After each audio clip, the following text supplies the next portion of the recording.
So you want that?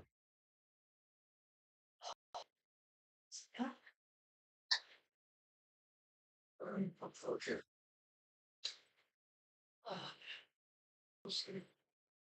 This I may have to go stop get something here later on.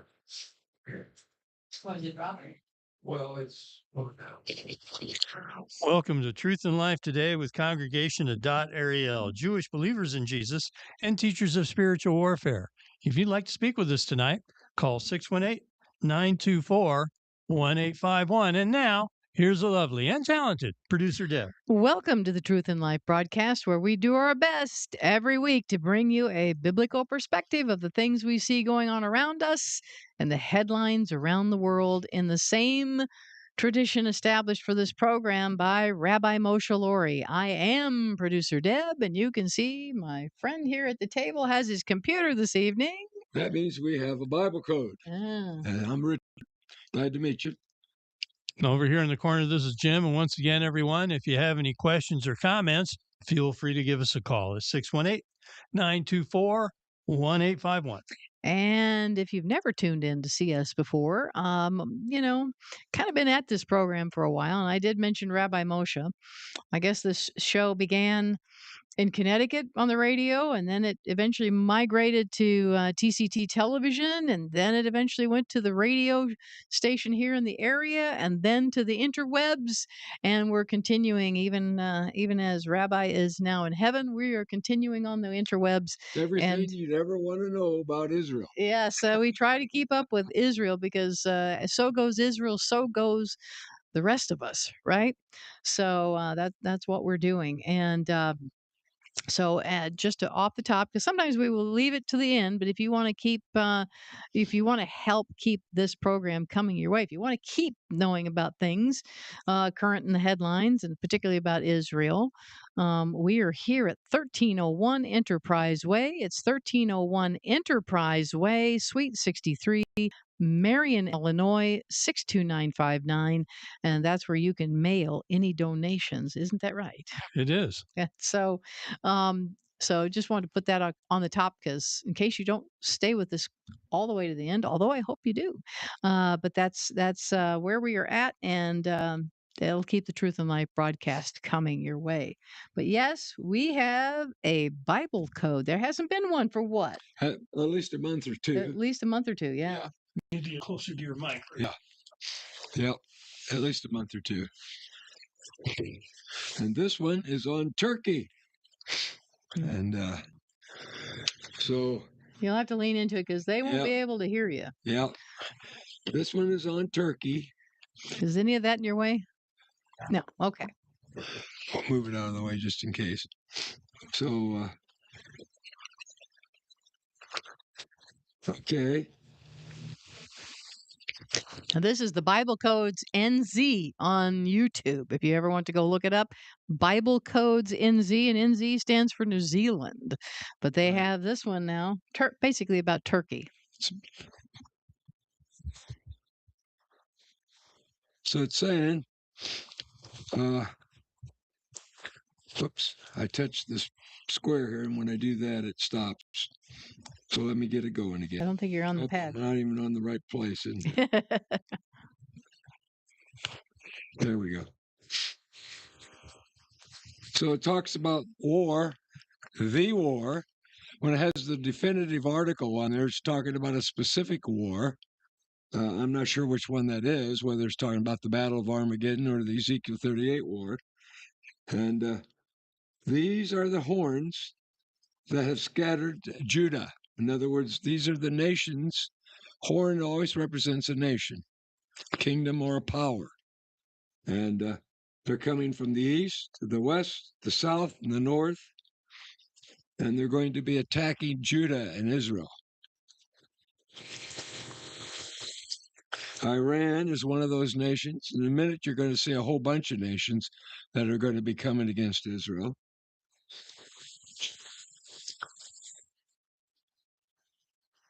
Here we have Russia, Syria, Lebanon, France, China, Yemen, Iraq, Egypt, Jordan, Hamas, Korea, Sudan, Holland, and the Vatican, no less. Holland and the Vatican. That's Holland odd. and the Vatican. Those are new ones. Right.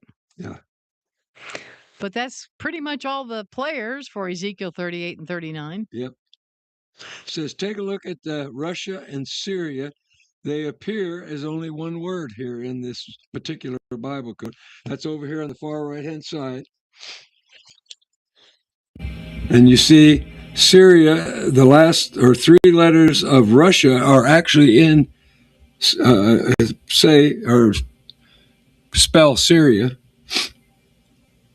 So here again, we've got added another couple of nations. This is the second time that Holland is involved, and we've got Switzerland in here, Canada, France, and Germany. These are nations or horns that are going to be attacking Israel.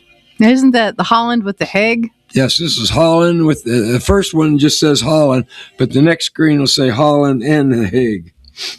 And I touched that middle. You're not on the pad there. I'm not on the pad again. There we go. Sorry about that.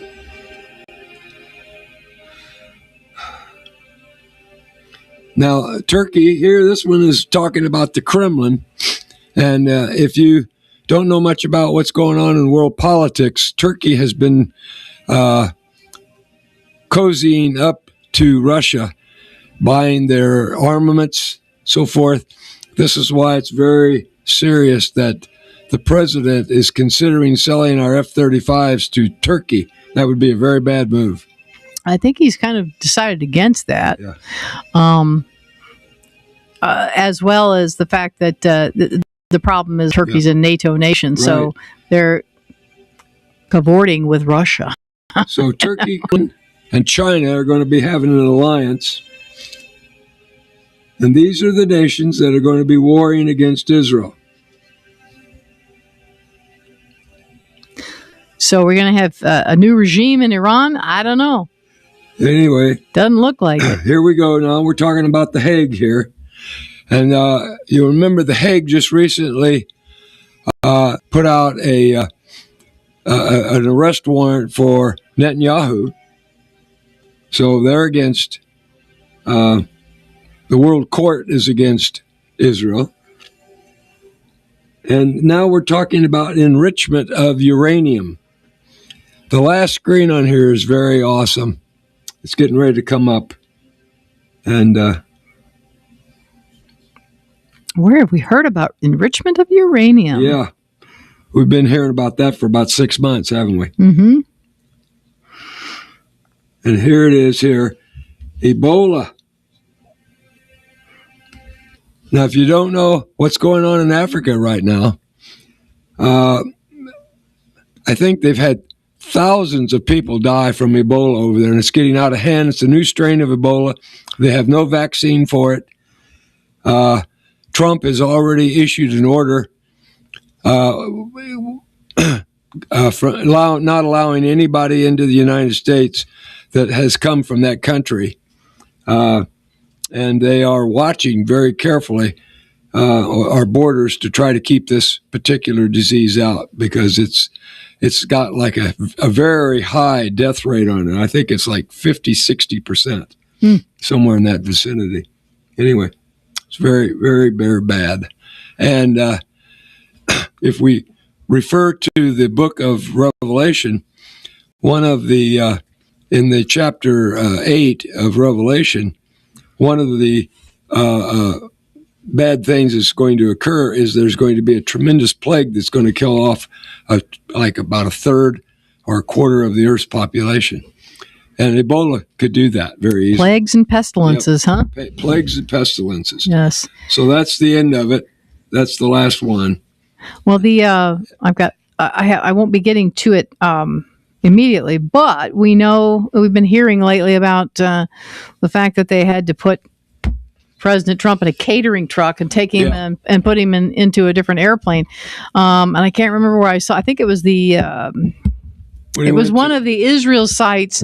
They talked about they posted. They said that there was a threat, of course, from Iran a shoulder rocket that they were going to fire it at Air Force One. Right.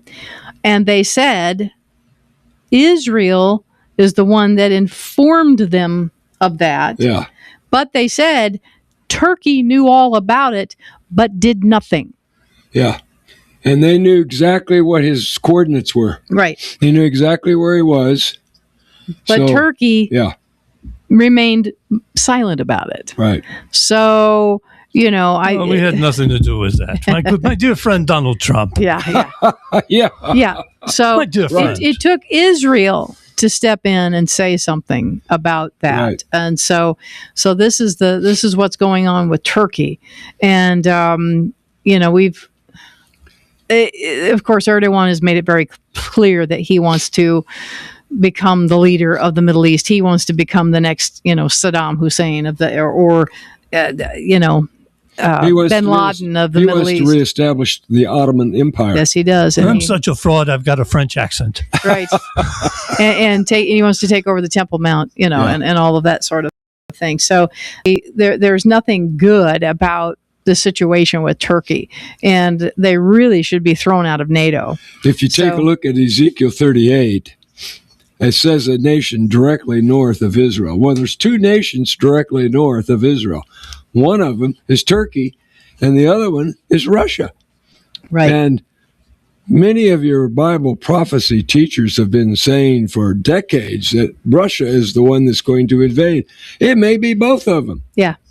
It may be Lebanon. It may be Turkey. Right. And Lebanon is directly north, too. Yes. So Lebanon was one of these nations that was just listed in this Bible code on Turkey. The other thing is that they've been working their way across. Turkey wants a direct line, an unobstructed line, to be able to march their troops right on in there. Right. So they've been behind the scenes trying to wheel their way into the politics of Syria and Lebanon and all of that area. If you're following Bible prophecy says that that the city of Jerusalem, half of it will be taken by the Gentiles, and the other half won't. So that gives you some indication that Israel is going to be invaded in the near future, and they're going to lose land, or in other words, they're going to be defending their land very seriously. Right. So I'll do a little bit of the current, what's going on here, and then we'll venture into what's going on in over there in Israel. But of course, Caroline Levitt, she has quit.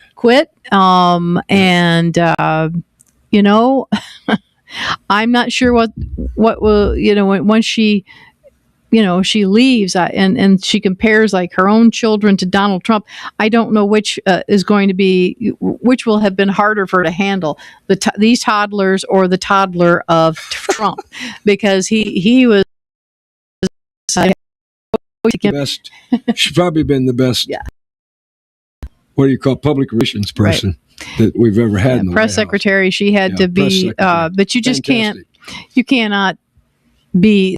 That's a 24/7 job, and there's no way that you're going to be able to keep up with a president who doesn't sleep and two toddlers. Yeah. So better way to get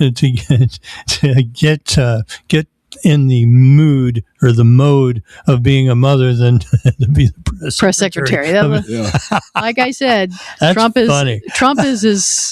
it takes as much time as any toddler to keep up with, and so you just never knew what he was going to come up with. So I'm sorry, I've just got a thought. Mommy, I'm ready to get out now. Yeah.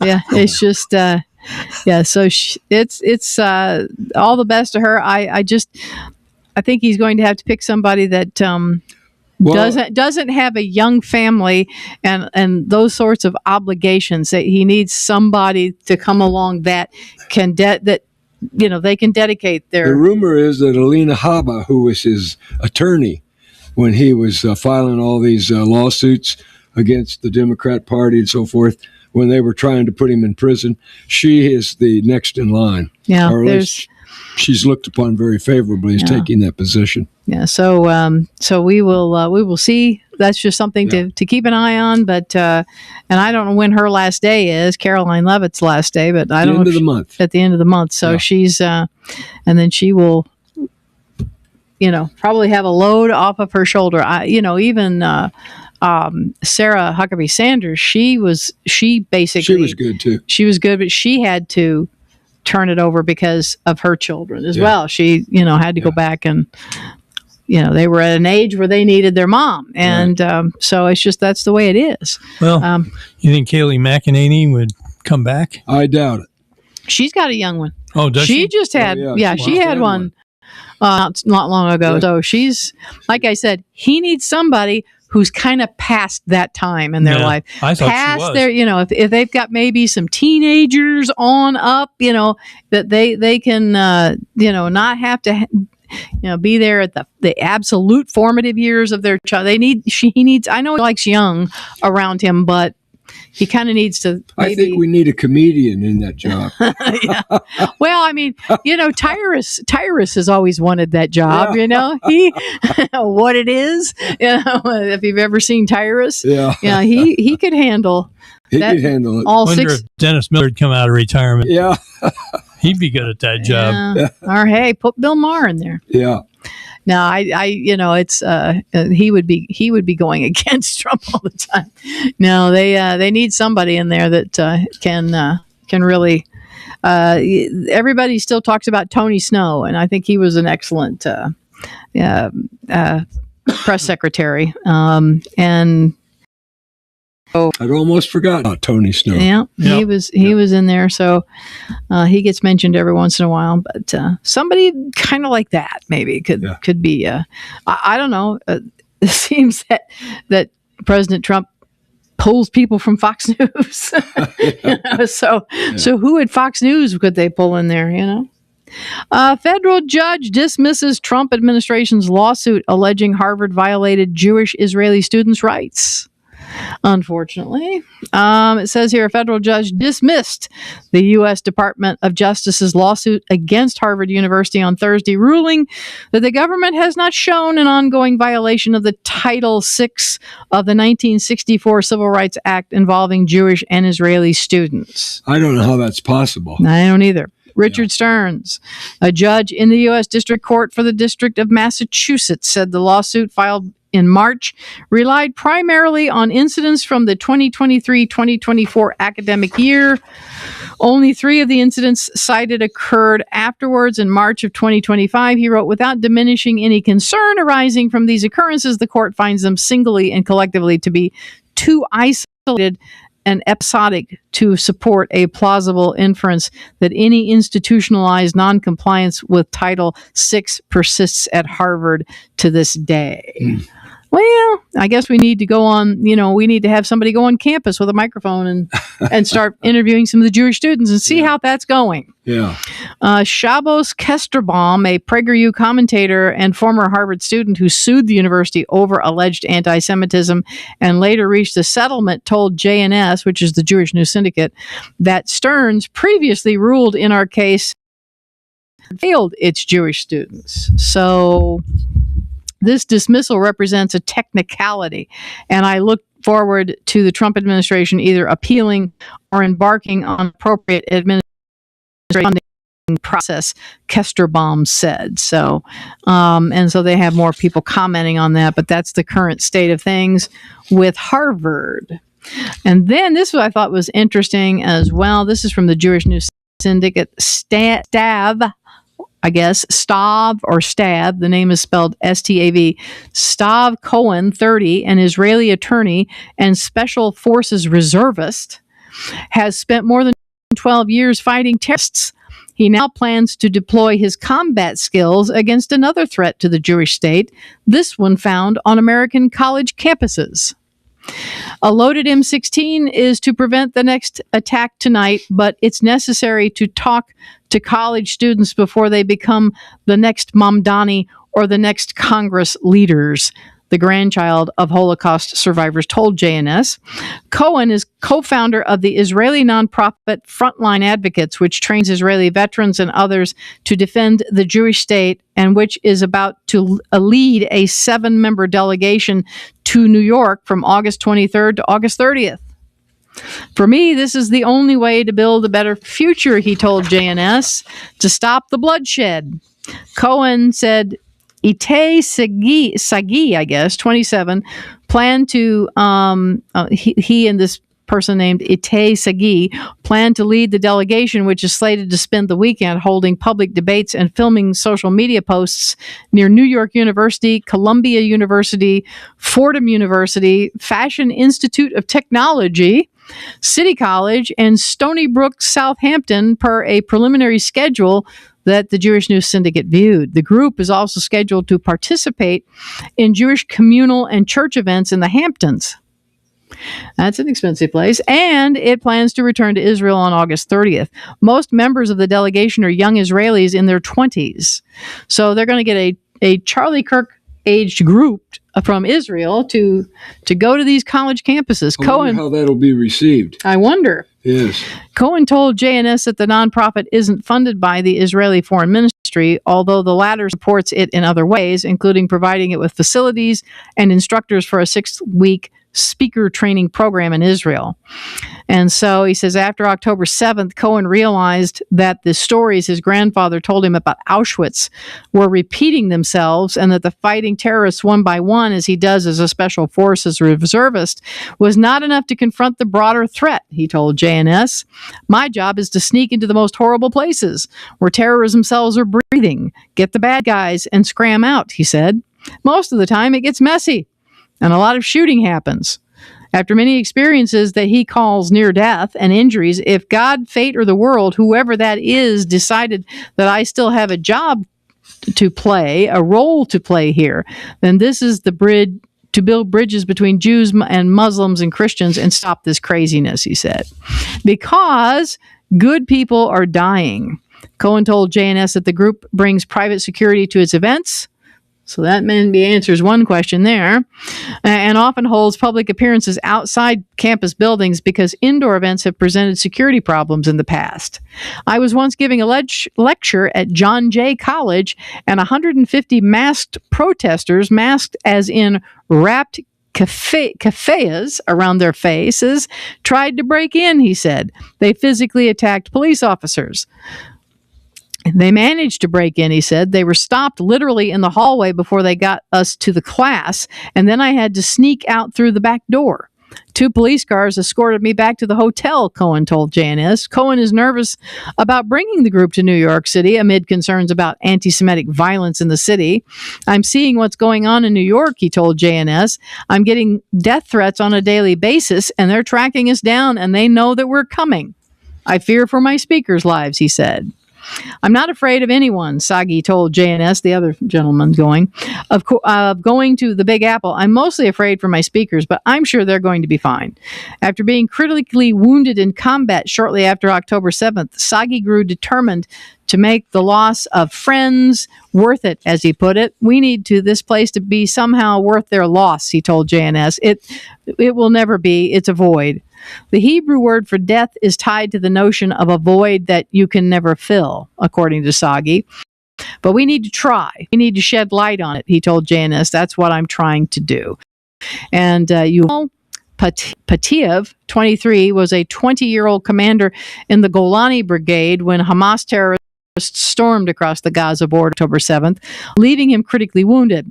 Nearly 3 years later, after more than a year of rehabilitation, he plans to share his story in New York City with students close to the age he was when he fought that day. He said he plans to do that so they can know my reality. I can tell them the story that at 20 years old, I was surrounded by terrorists and basically accepted my death. I felt that because I have a crazy story to tell and I have the ability to tell and share, then I must do it because a lot of people can't. And they go on. He goes on to tell about the stories here, and some of the others that are going to be coming over. So pray for these folks. I'm gathering they are Jewish. Yes. They are not believers in Yeshua. but they are trying to make a difference and trying to fight anti-Semitism, and that's going to be a very big job because we know of the Red and Green Alliance that has been occurring. This is not just simply, a new thing. This has resulted after generations of people with the Marxists have infiltrated our universities and have flipped the narrative, and then also have encouraged kids to hate their own nation, to hate the United States. And so this is what the Palestinians do. They teach their children to hate the Jews. Right, hate the Jews. Yeah. So that's You just bring them all up that way. That's the way they're going to believe. That's all infiltrated and come in, and now is coming to a head in our college campuses. Can I go back for just a second? It's been so long since we've had a Bible code. Could I just refresh people's memory of what a Bible code is? Yes. Okay. For those of you that don't know what a Bible code is, it's a code. Actually, they're not codes. They're words that have been hidden in the Bible, and they've been there for thousands of years. God put them in there as far back as 3,500 years ago. And if you go to the 12th chapter of the book of Daniel, verse number 4, Daniel's talking to an angel, and the angel says, seal up the words of this book until the latter days. And that's the words that we're now finding, because this is the latter days.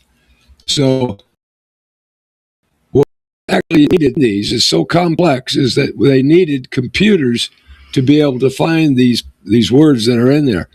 And most of the time you don't know what to search for.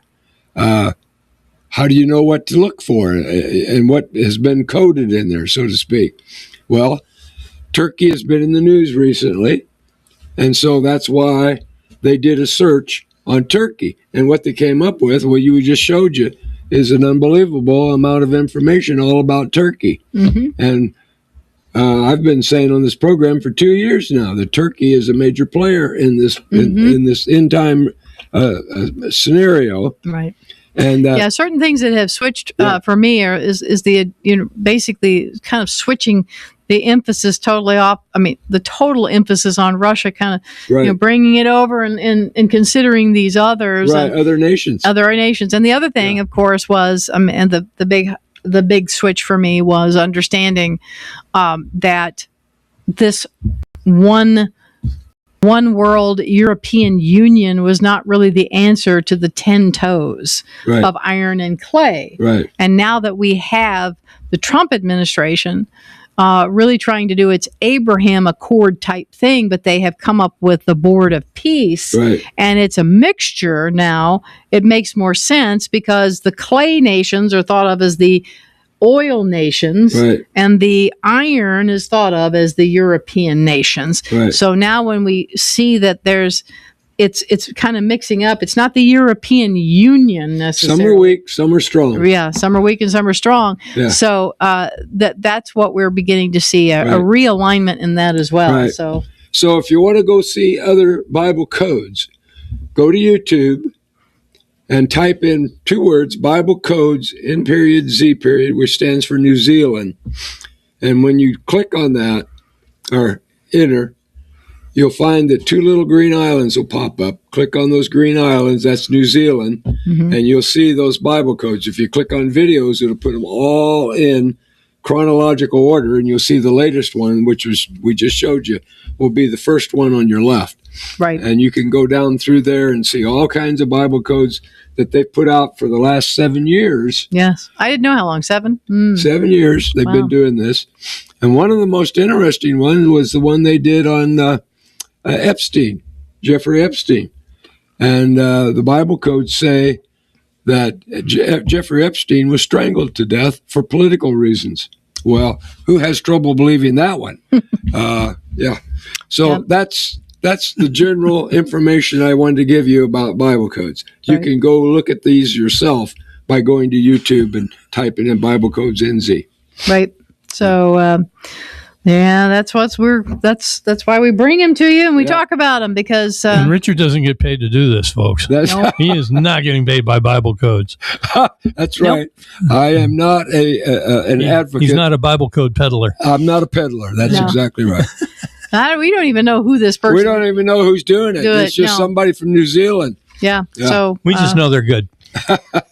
they seem to know the tech. accurate. They seem to know their technique, right? And they're finding it. We've had two codes. We know that the Bible is accurate. They're just finding the accuracy. They're just finding it. We know most of the codes that they print are reactive. Mm-hmm. They react to something. However, there's been two codes that have been predictive.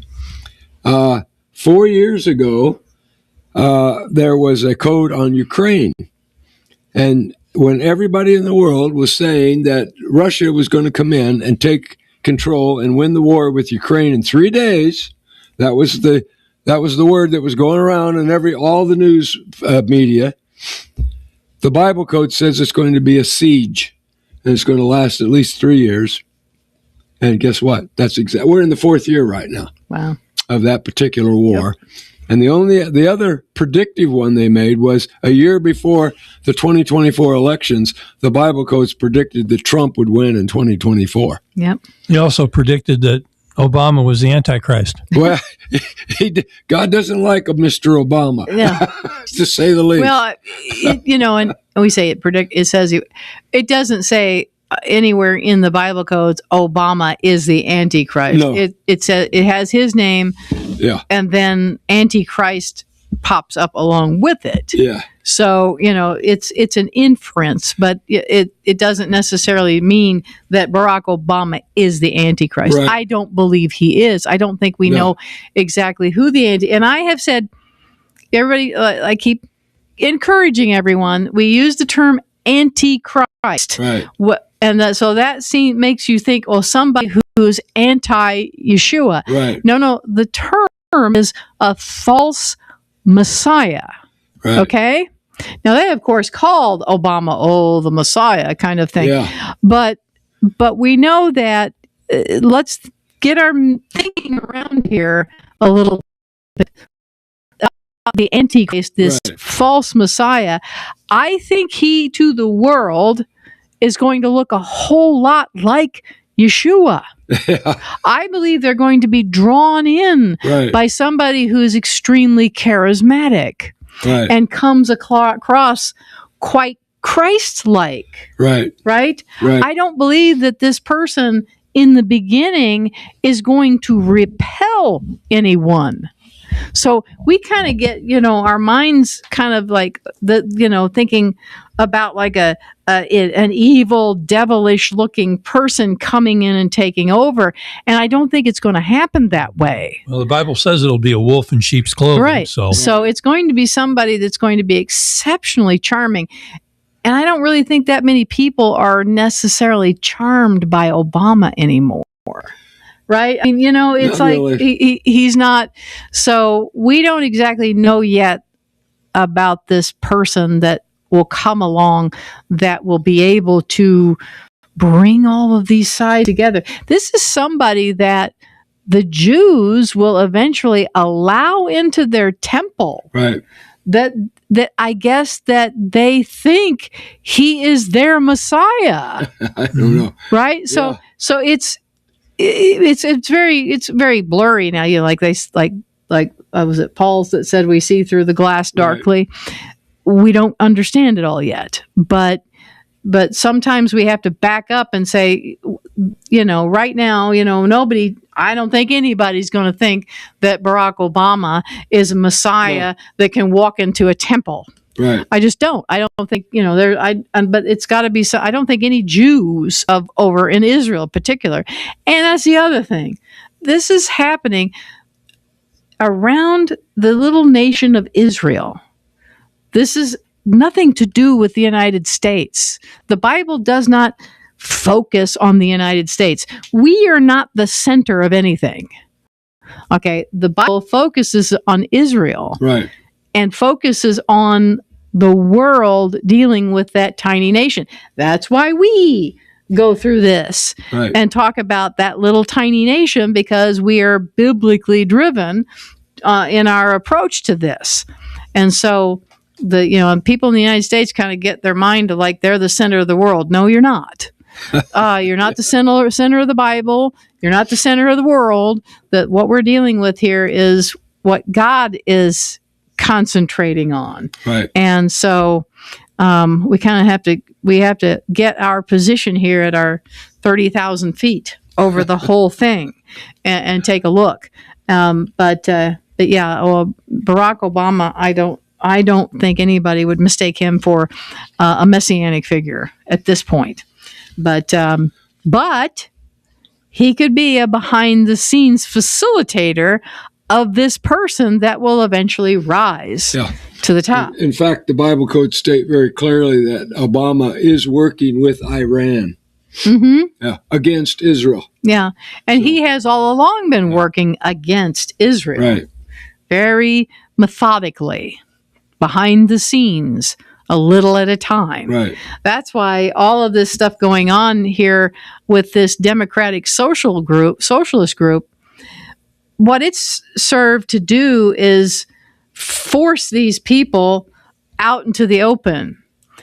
I believe that Barack Obama and Hillary Clinton and all of them firmly agree with most of the things that the Democratic socialists are pushing, but they were like, "Ooh, we got to put the brakes. Oh, it has to go slowly. We have to get the public slowly, like the boiling frog in the pot, right? We slowly heat up the water. We don't go all at once, just like." Obamacare was supposed to, quote unquote, help with the health care.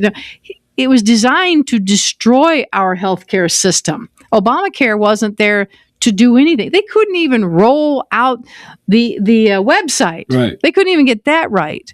But eventually, when they got this in place, it was to slowly tear our health system apart, so that later on down the road, well, this isn't working. I guess we're going to have to put everybody on Medicare. Yeah. And then take away all private insurance, but you can't do it overnight. But the Democratic Socialists, young and stupid as they are, and impatient, said, we're not going to wait for that. We're going to throw all you old fogies out, and we're going to flip this around instantly. We're going to do this now. We're not waiting anymore. So that's when they come along and they've surged along, and they want to throw Hillary Clinton out. They want to throw Barack Obama out. They want to they're tolerating Bernie Sanders, but all of the regular establishment Democrats, Schumer, all of them, they want them gone. Right. Because they're going to come in but they're stupid. They can't answer the questions when you ask, well, how are you going to do that? They had that woman on there that she's supposed to be the co-chair of the Democratic Socialist. Yeah. And she was under an interviewer, and he did something that most interviewers aren't doing. He asked a follow-up question. Yeah. And she just totally had no answers. Oh, she can recite the paper and the talking points and the script, but when they're asked to think critically about when they're asked specific questions, but part of that is they don't want to commit themselves to any one path. Right. In other words, it's sort of like Nancy Pelosi when she said, well, we got to vote this bill in and we can find out what's in it later. And they're sort of that way. Put us in office, and then later on we'll figure it all out. We'll tell you what we're going to do later. But they're the result of the Marxists that have come along, and this is what they have birthed, and this is the monster that's coming back to eat all of them. And we'll see. Well, Hillary, she's been coming out this week and talking about how the Republicans are, she says, we got to find a narrative because the Republicans are going to be pushing the fact that the Democrats have gone communist. Mm-hmm. She literally came out and said that word for word. She says that is going to be their message, and it must be effective because they've already started it. And she says it's probably already been tested. She says, so the Democrats have got to find an answer to that. Yeah, she didn't come out and denounce communism, and she didn't come out and denounce the Socialist Party. Right. No, she's basically telling you've got to figure out a better way to lie and get around this and deceive people. Yep. You know, that's what she's. You And gotta like I find an said, answer to it. this whole thing has served to expose these people for what they're truly all about. I found in the Bible code what the Bible code said about Obama. They call him the son of Lucifer. Ah. And also the devil, the tempter. Huh. That was in the Bible code called the end of days. So it's that was done 4 years ago. They're stopping short of calling him the Antichrist. Right. Well, the son of Lucifer and the Antichrist, two different things. I know. Right. That's why I said they're stopping short of that. Yeah. So that's what the Bible code calls him, is the son of Lucifer. Yeah, which, you know, there could be multiple sons of Lucifer. I don't know that I'd want God calling me the son of Lucifer, though. No. Yeah. No, I don't either. But that's what we've got here, folks. So now this is, I've gotten some things. I don't know if I have time to read all of this because Avi always has a long post, but we'll see here. Avi Abelo, I follow him on, I see him pop up on Facebook, and I see him, of course, on the Telegram app. But it says here, according to the explosive reports emerging from Washington, American officials believed Iran posed a credible threat to assassinate President Trump and endangered Air Force One as he prepared to leave last month's NATO summit in Ankara. Then the details are chilling. Iranian intelligence reportedly knew extraordinarily precise information about Trump's whereabouts, including where he was staying and even the floor of his hotel. Even more disturbing, U.S. intelligence reportedly had information concerning a man armed with a shoulder-fired surface-to-air missile near Ankara. The threat was taken so seriously that an extraordinary deception operation was reportedly undertaken to get the President of the United States safely out of Turkey. Trump publicly boarded Air Force One. Now, remind you, I said they said Turkey knew about this and did nothing. Okay, and he was in Turkey. Trump was in Turkey. He was in Ankara.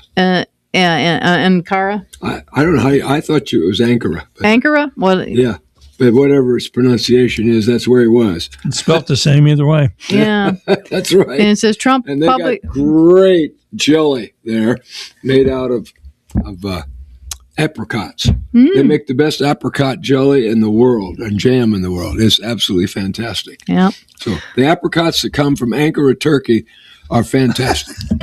That's just a little piece of knowledge that I just happen to have. It doesn't taste like turkey, huh? No. Yep. It says Trump publicly boarded Air Force One, but he didn't leave on it. Instead, according to reports, he was secretly moved across the airport, concealed in a catering vehicle, and transferred to a smaller military aircraft while Air Force One effectively served as a decoy, which that's what the media now is having a heart attack about. Yeah. Oh, all those people were there. It's like, you've got to know. You already have to know, if you are part of the diplomatic group and anyone going along with Trump, that your life is probably going to be in danger. Yeah. Because they're trying to kill this man. Right. So you can't expect to just, be traveling in absolute comfort, right? And it's not like they're discouraging it. Right. Are they discouraging it? No. They're not discouraging it. So they should share the risk right along with them. Right. That's right. So, and it says here, and according to Israeli reporting citing American officials, Israeli intelligence provided crucial warning concerning the Iranian threat that helped trigger the operation to protect President Trump. Think about that for a moment. Yeah. The Jewish state is constantly lectured by the international community about how we should defend ourselves, may have provided intelligence that helped protect the life of the President of the United States from the very evil Islamic jihadi regime of Iran that Israel has been warning the world about for decades. Yeah. I hope President Trump understands the enormous significance of what just happened, because this isn't only about Iran. It should also force Washington to reconsider something else. Turkey, under Recep Tayyip Erdogan, is no longer behaving like the dependable Western ally Washington continues to pretend it is. Right. He's not an ally at all. Even more disturbing, some reports have raised the possibility that the extraordinarily detailed intelligence Iran possessed about President Trump's movements in Ankara originated from Turkish sources. If substantiated, that would raise extraordinarily serious questions about the security of Trump's American relationship with Erdogan's Turkey. President Trump repeatedly refers to Erdogan as with extraordinary warmth and respect. I understand diplomacy. I understand that Turkey is a NATO member. I understand that presidents sometimes have to maintain relationships with leaders they fundamentally disagree with. But there comes a point when diplomatic pragmatism becomes strategic blindness. Erdogan's Turkey is a Muslim Brotherhood entity. He has spent years cultivating relations with Hamas. Hamas officials have been welcomed in Turkey. Erdogan has publicly defended Hamas and rejected the characterization of it as simply a terrorist organization. His government has positioned itself as one of the loudest international champions of the anti-Israel Palestinian cause while repeatedly attacking Israel rhetorically, stating clearly their intent to conquer Jerusalem.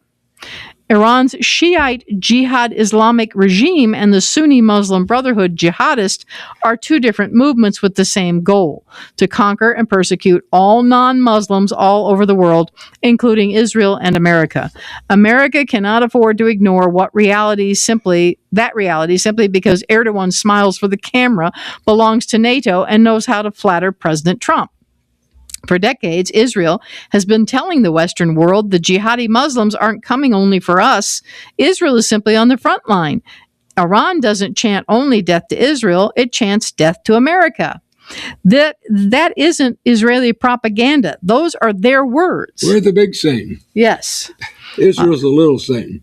And says October 7th wasn't merely another chapter in an Israeli-Arab territorial dispute. It showed the world what jihadist ideology looks like when terrorists are given the opportunity to implement it.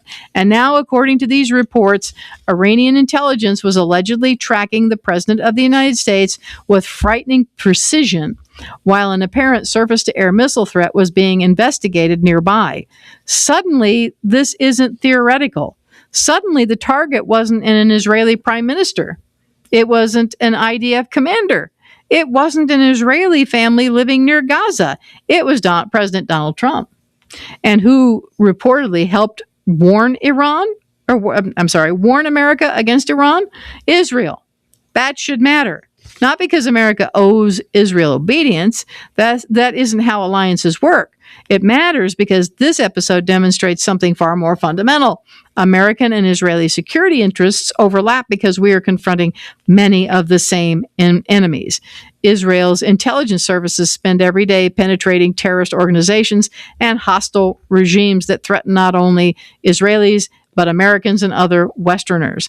Israeli soldiers confront those forces physically. And he goes on here. It says, when Israel warns America about Iran, Hamas, Hezbollah, and other jihadist movements, we aren't trying to drag America into our war. We're warning our friends about our shared jihadi Muslim enemy. What makes Trump's Turkey policy even more troubling, this is also why Trump's Gaza peace plan is so troubling. Trump's new 15-point Gaza implementation roadmap was developed with the involvement of Qatar and Turkey.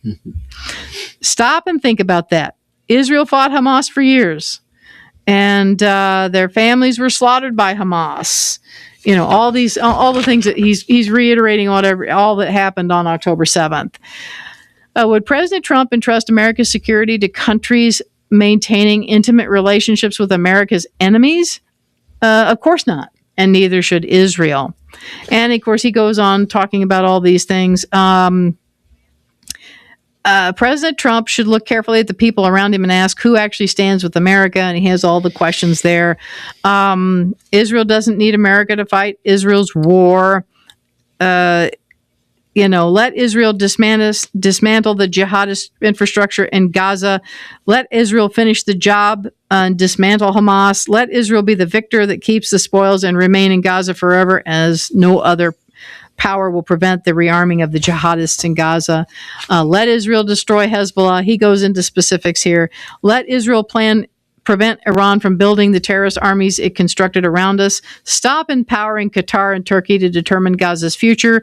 Stop pretending governments aligned ideologically or politically with jihadist Islamist movements can simultaneously serve as neutral arbiters between Israel and those seeking Israel's destruction. And recognize Erdogan's Turkey for what it has become, an enemy waiting to fill the vacuum of a weakened jihadi Shiite Iran. Not the unquestionable, dependable strategic friend its NATO membership might suggest. So that's an interesting thought there. They're hoping Iran falls, and then Erdogan wants to take the ultimate power. Like you said, reestablish the Ottoman Empire. He was talking about that 10 years ago. Rabbi used to talk about that. Yeah. And he goes on. It's a lengthy thing, but if you want to follow Avi Abelo, AVI is his first name. Abelo is ABELOW. You can find him on the Telegram channel. You can find him on Facebook. I have some more things that he has written about here, but I figured out an easy way to remember the word Ankara. Noah's Ark anchored very close to that. okay, Ankara. Yeah, Okay. Ankara. Yep. Let's see here. Netanyahu's spokesman to the Jewish News Syndicate: Hamas must disarm before Gaza pullout. Israel will unequivocally reject any Gaza Strip ceasefire framework that fails to require the total disarmament of Hamas. Prime Minister Benjamin Netanyahu's new international spokesperson said on Monday, warning that the terrorist group must be completely stripped of its arsenal before Israel considers withdrawing its troops. The Prime Minister is not going to do anything that is going to put the Israeli people at risk, Doron Spielman told JNS, emphasizing that Netanyahu is aware of Hamas's intentions and that the group is just as committed to terrorism today as it was when it led the Palestinian massacre of Israelis on October 7th, 2023. I don't know how they're going to resolve that. I don't know. No. The only thing they're lacking is the ability to carry out another atrocity, he added. Netanyahu insists the terrorist group must truly disarm before any agreement moves forward. The spokesperson said, by truly disarming, I mean all of their weapons are going to be handed over and removed from the area from Gaza, Spielman said, the premier told him. Netanyahu on Sunday announced that Jerusalem rejects the roadmap on Hamas's disarmament announced by U.S. President Donald Trump's Board of Peace on July 30th. That may be the very point that turns, the United States against Israel. Yeah. That point right there. Yeah. Is that Israel is not going to quit. Hamas has to disarm. Right. It says here, if all of the weapons are not removed, it would enable Hamas to reconstitute itself. Spielman, appointed to the position on July 1st, said in a phone interview from Ma'ale Adumim, and therefore the 15-point plan is not acceptable by Israel because it removes the teeth from the 20-point plan, which is that Hamas has to disarm before anything moves forward. Trump introduced a 20-point plan to end the Hamas war in September of last year, requiring Hamas to lay down its arms, and Jerusalem accepted the framework. The recent 15-point plan was reached with Hamas terrorists through Qatar, Turkey, and Egypt, and Jerusalem is not party to it. However, Nikolay Mladenov, the Board of Priests High Representative for the Strip, told Channel 12 on Sunday that the 15-point roadmap does not require an IDF pullback from the yellow line until Hamas's disarmament is verified sector by sector under American-led oversight, stressing that the framework relies on proof rather than trust. Mladenov said that weapons, including personal firearms, would be collected and tunnels systematically destroyed before military withdrawals occur, adding that the plan's goal is to make sure that Gaza is never again a threat to Israeli security. Sounds nice, doesn't it? Yes, I don't think it's going to happen, though. No. Not until Lord Jesus comes back. Right, yeah. So, and Spielman outlined a historic pivot in Jerusalem's approach to the Northern Front in Lebanon, returning to the defense principles of Israel's founding Prime Minister David Ben-Gurion. To protect its citizens, the military is holding a critical buffer zone and engaging Hezbollah threats preemptively rather than waiting for attacks on Israeli soil. You see, it was George Bush that forced Israel to evacuate that area and give it to the Palestinians. Mm-hmm. Yeah. Yep. And guess what happened? That happened in 2005. And then shortly thereafter, guess what happened? Katrina. Yes. Right. Yeah. So The moment he wanted the two-state solution, that's what happened. That's Yep. exactly what happened. The Then- exact day that the last person left, the last Israeli left the Gaza Strip, a tropical storm started forming out in the Atlantic Ocean, which became Katrina. Just a little coincidence there. Well, his dad's summer home in Kennebunkport, Maine, That's right. Was totally destroyed. Totally destroyed for the very same reason. That's right.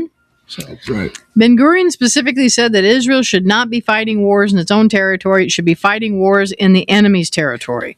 It is a fundamental shift in Israel's security outlook, which Israel is not responsive. Israel at this point is very much willing to initiate in order to protect Israeli citizens. Regarding the Iranian threat, Spielman pointed out that Tehran deepened its ties with Turkey and Pakistan over the last month, a dynamic that tested the trilateral Mecca Joint Defense Agreement signed by Ankara, Islamabad, and Riyadh on August 7th. Repeat that, please. Yeah, Ankara, Islamabad. Okay, exactly. What was it that they did?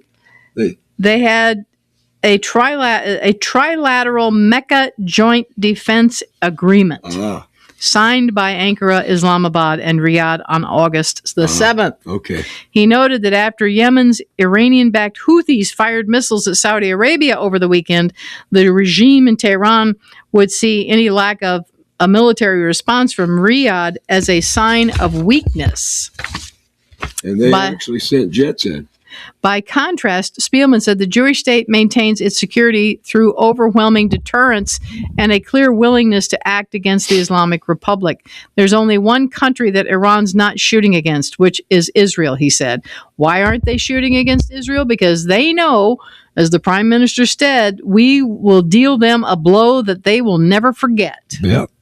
He praised the unique relationship between Jerusalem and Washington, noting that both nations have demonstrated the necessary resolve to respond forcefully to regional aggression. Iran understands one thing, the threat of force. Power. And that is what's keeping Israel safe. Addressing the broader Middle East developments, the spokesperson expressed grave concern over Saudi Arabia's push for a civilian nuclear program. He confirmed that Netanyahu has discussed this issue directly with Trump, stressing the danger such a program could pose to regional stability. Every military nuclear program began with a civilian nuclear program. Right. Every one, Spielman said. There have to be safeguards and guardrails in place that have to be clarified. Yeah, and then this past week, Pakistan threatened Israel with a nuclear bomb. Right. So we see, and they've got the bomb. And they have the bomb. So does India. Usually Pakistan and India face off against each other. But now Pakistan is talking about bombing Israel. Because India and Israel have come together.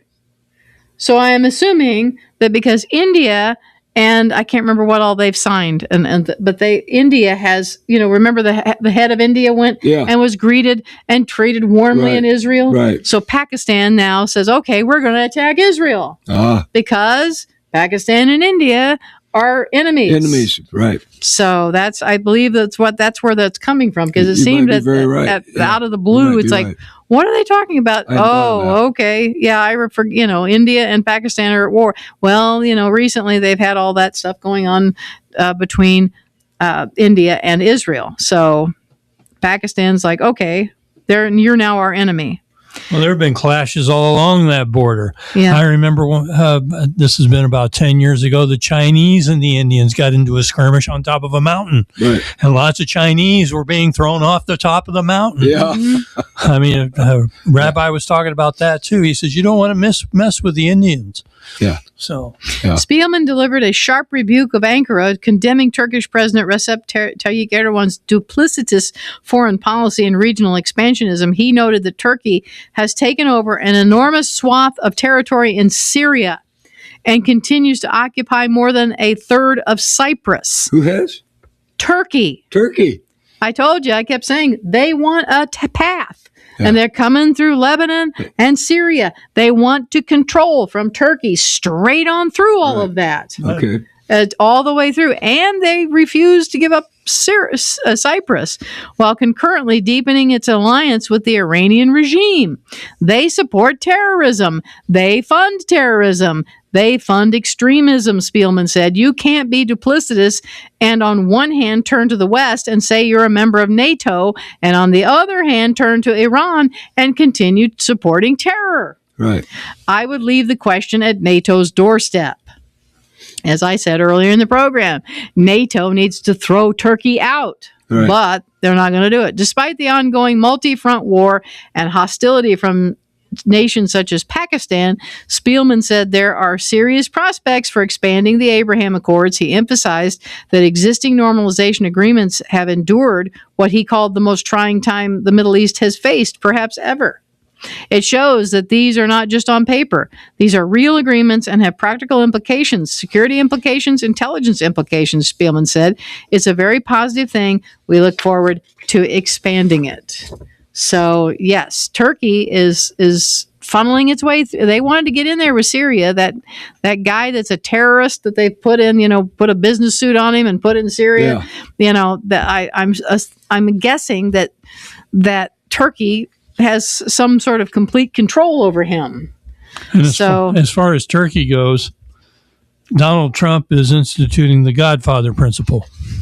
You keep your friends close, but your enemies closer. Mm-hmm. He wants to know everything that Erdogan does. Yep. Right. So, and it says here, the Board of Peace on Wednesday. Now, this is another article from, I don't remember where this one came from. The Board of Peace, this is by Lazar Berman and Jacob Magid. I don't know if this is the Jewish News Syndicate or what this one is. But anyway, the Board of Peace on Wednesday denied that there is any financial agreement with Hamas after the Khan public broadcaster, and that's spelled K-A-N, Khan public broadcaster, reported that the body agreed to cover $400 million of Hamas's debt to outside parties as part of its roadmap for the terror group's disarmament. Give them $400 million to disarm? They agreed to cover their debt. That sounds like we're... It says here, let me read it again. Yeah. The public broadcaster Khan reported that this Board of Peace body agreed to cover $400 million of Hamas's debt to outside parties. They're in debt $400 million. To somebody. Yeah. As part of its roadmap for the terror group's disarmament. In other words, we'll pay off your debts, but you must disarm. Okay. Instead, the sum earmarked in the disarmament plan will be used to pay severance to Hamas's civilian servants who don't end up being hired by the new Palestinian technocratic government meant to run the territory.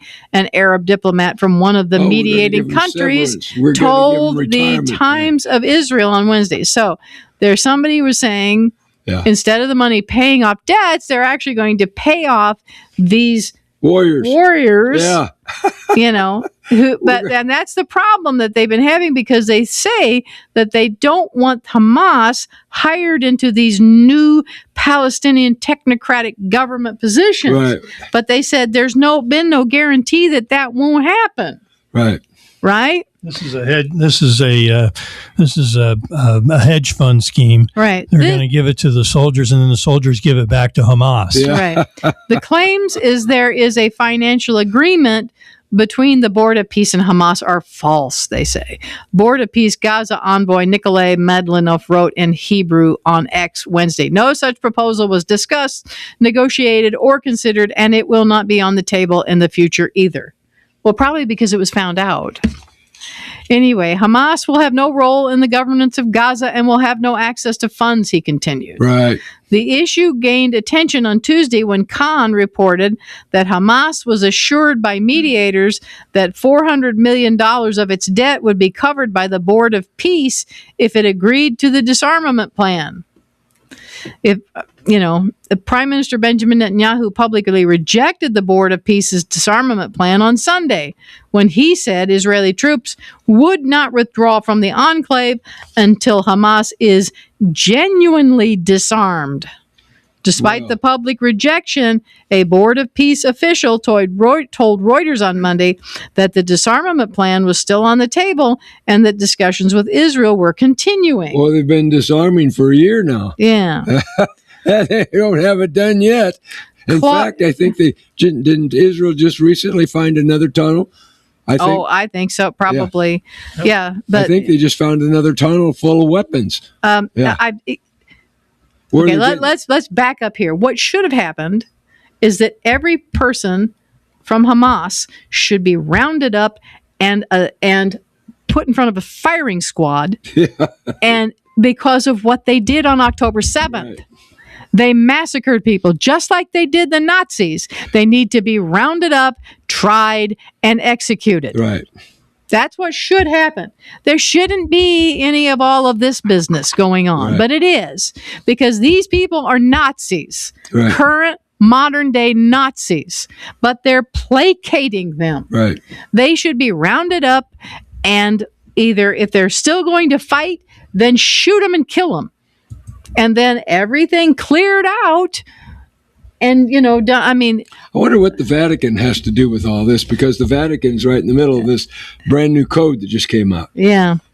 Clause 5 of the plan states that the new Palestinian technocratic government, known as the National Committee for the Administration of Gaza, this is like, okay, well, we're going to take care of all the Nazis, and we want the Nazis to disarm, and then we're going to give the rest of the Germans a new government and all this. That didn't happen during World War II, did it? I mean, these people, but this is what we're doing.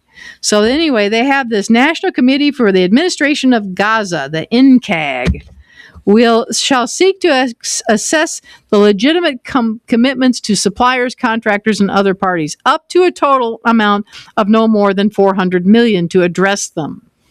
Now, this $400 million keeps coming up, right? The NCAG is overseen by the Board of Peace. A Board of Peace official stressed to the Times of Israel that the clause is not the same as a financial agreement. Who is the $400 million owed to? That's what I want to know. Yeah, I'd like to know that myself. It allows legitimate outstanding obligations such as unpaid public servants or suppliers who provided genuine services to the population to be assessed on their merits. Israel is the one that gave all that food to them. Yeah. Okay. Yeah, they stole it. Right. That should not be confused with paying Hamas or covering obligations linked to terrorism, corruption, or financial mismanagement. Who wants $400 million? It was a shell game. It's an absolute shell game. They hand out the $400 million, and it ends up coming to Hamas. Yeah. Anyway, explaining the policy further, another source familiar with the matter told the Times of Israel that upon taking power, the NCAG will conduct a lengthy audit of Hamas's finances. This is another sleazy program. Right. If the audit uncovers payments to contractors for legitimate activity that were not paid by Hamas, the NCAG will use the $400 million to pay back the contractors, the source said, adding that the background checks will also be conducted to ensure that the contractors are not tied to terrorism. Yeah, right. They're probably members of the UN. In addition, they had plenty of those, guys that they've rooted out. Yeah. UNRWA. Brought to you by the sleazy UN. Yes. That's right. In addition, the $400 million will be used to provide severance packages for Hamas civilian service who did not end up being hired by the NCAG. And it's like I said, this is ridiculous. But anyway, let's go on here. Yeah, I mean, it says here, the alternatives are for Hamas to remain in power, to rebuild its military capabilities, or for Israel to resume control over Gaza's entire population. See, like I said, they're giving legitimacy to Hamas. Yeah. They're letting him stay there. Yeah.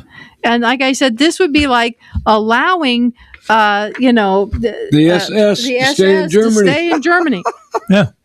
Well, we know what the Vatican did with the SS, don't we? Yeah, they changed their names and gave them new birth certificates and sent them to Argentina. And sent them to Argentina. Yeah. Yep, And they actually had the route and what am I trying to say? They facilitated the evacuation of the SS to Argentina. And then Israel went over there and got some of them and brought them back and put them on trial. That's right. But and Rabbi wanted to go over and find the rest of them. Yep. And was angry because his superiors wouldn't let him. Yeah. Right. Really? And Yeah. yeah, He really, I mean, he confided in me one time. He says, I know why I've been sick the last 20 years. You know why what? He knows. He said he would say that he knows why he was sick the last 20 years of his life. And he says because he knew, the Lord knew that he would go back to his old life if he felt good enough. Yeah. yep. And then start, cleaning things up. Yeah. But anyway, yeah, that was, I mean, and we've told about this before. If you want to know about that, there is a show called Hunting Hitler. If you can look up, that was a 2-year or 3-year program over time that they went and they show all of that.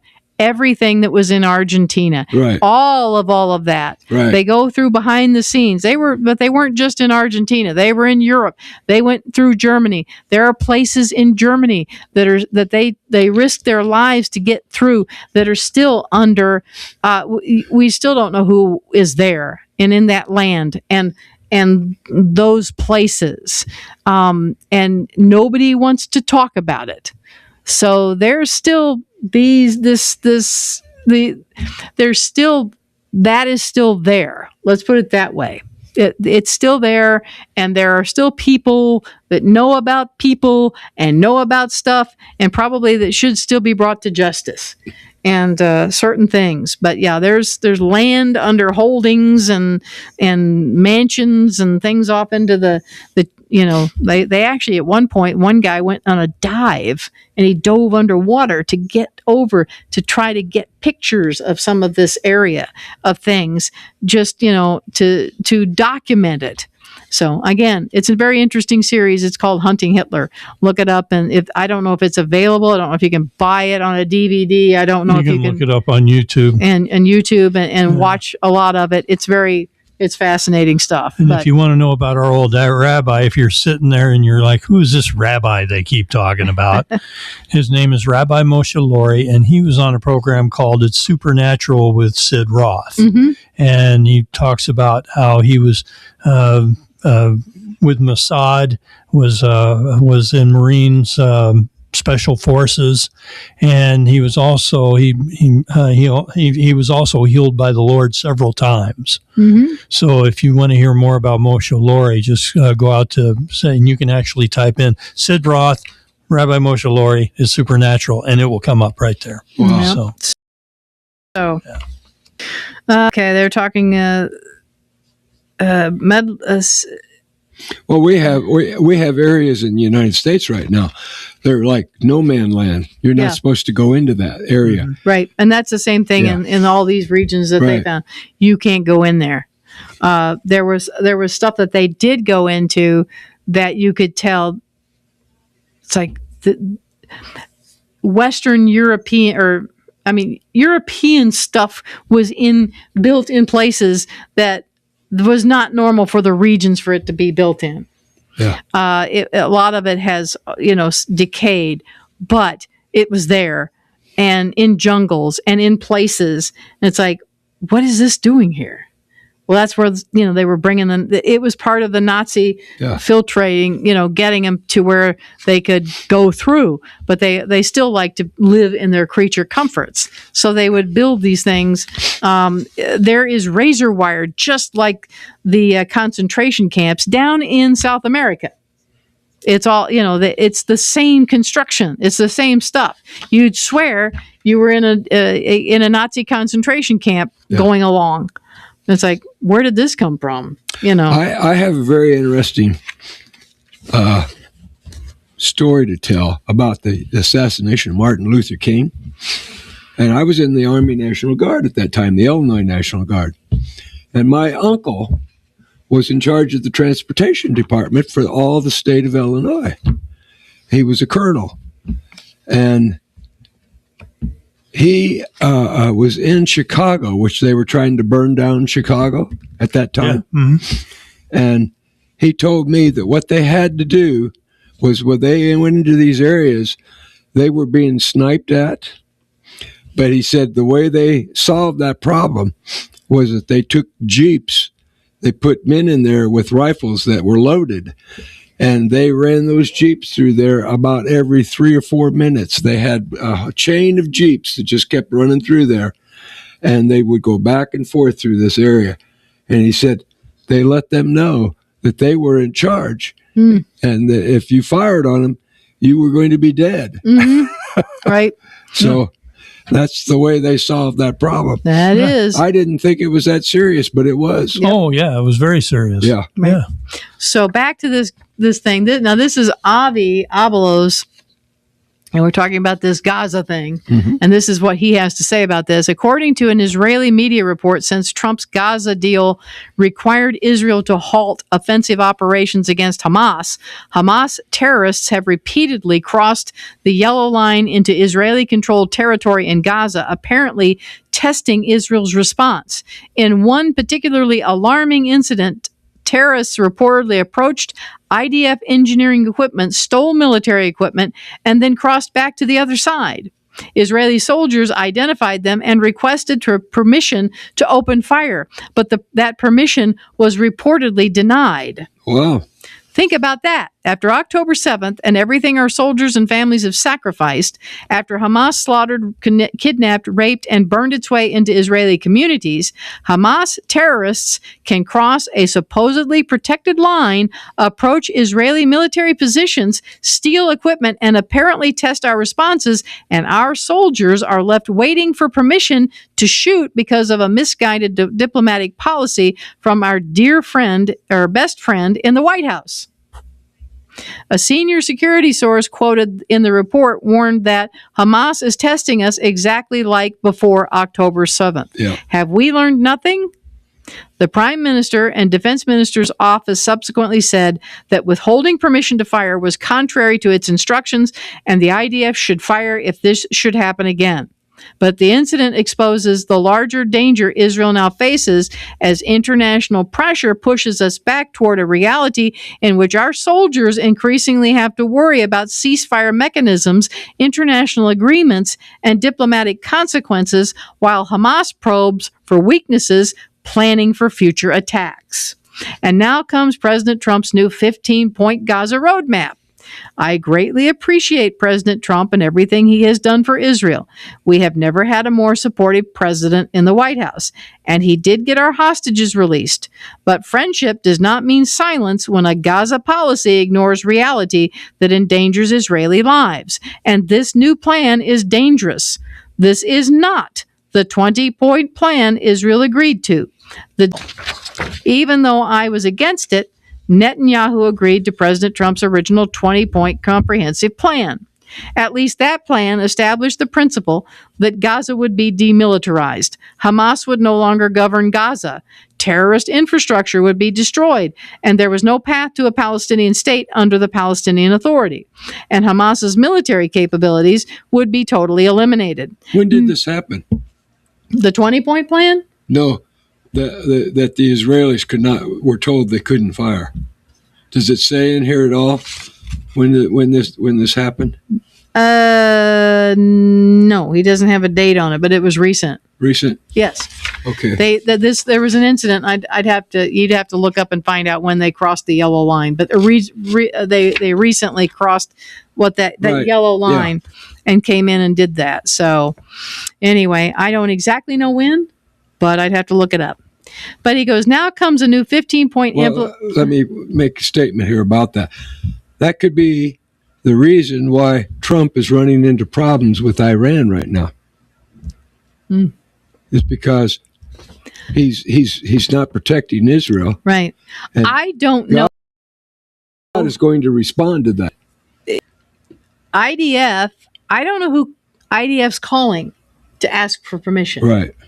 I don't know who's on the other end of the phone. Right.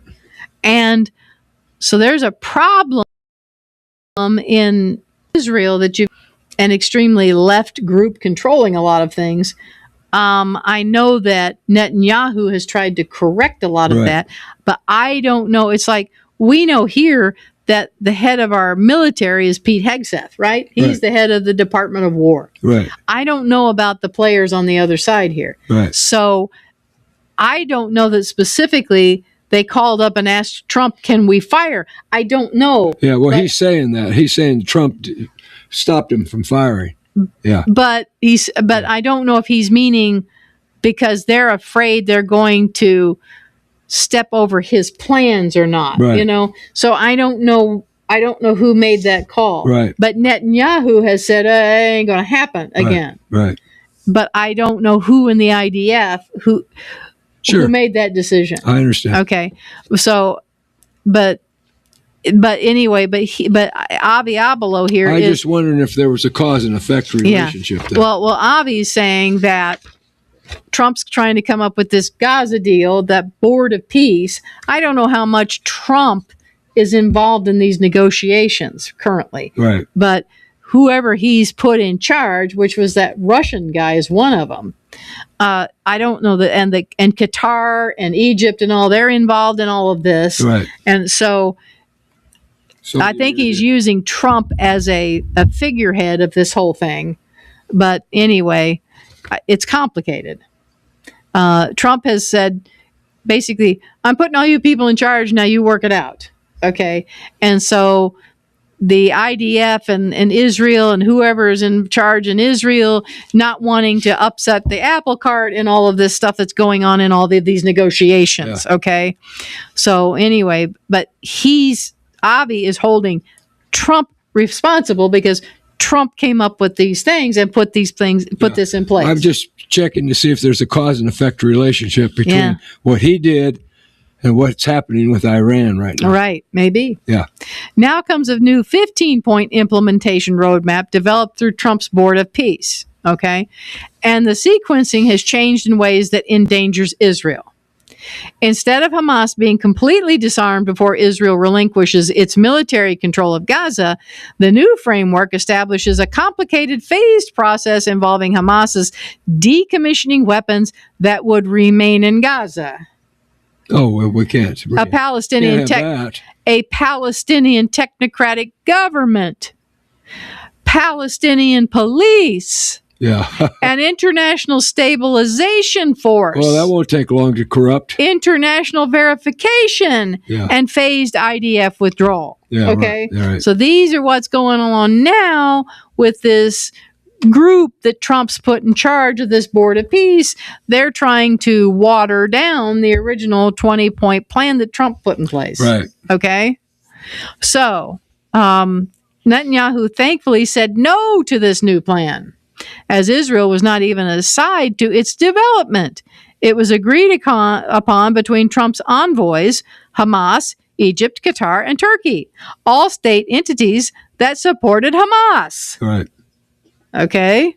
You can't have people who supported Hamas working on this plan. Yeah. But that's what's going on. Yeah. Netanyahu, with his diplomatic skill, explained to Trump the critical red line. No IDF withdrawal until Hamas is genuinely and completely disarmed. Heavy weapons, light weapons, all weapons.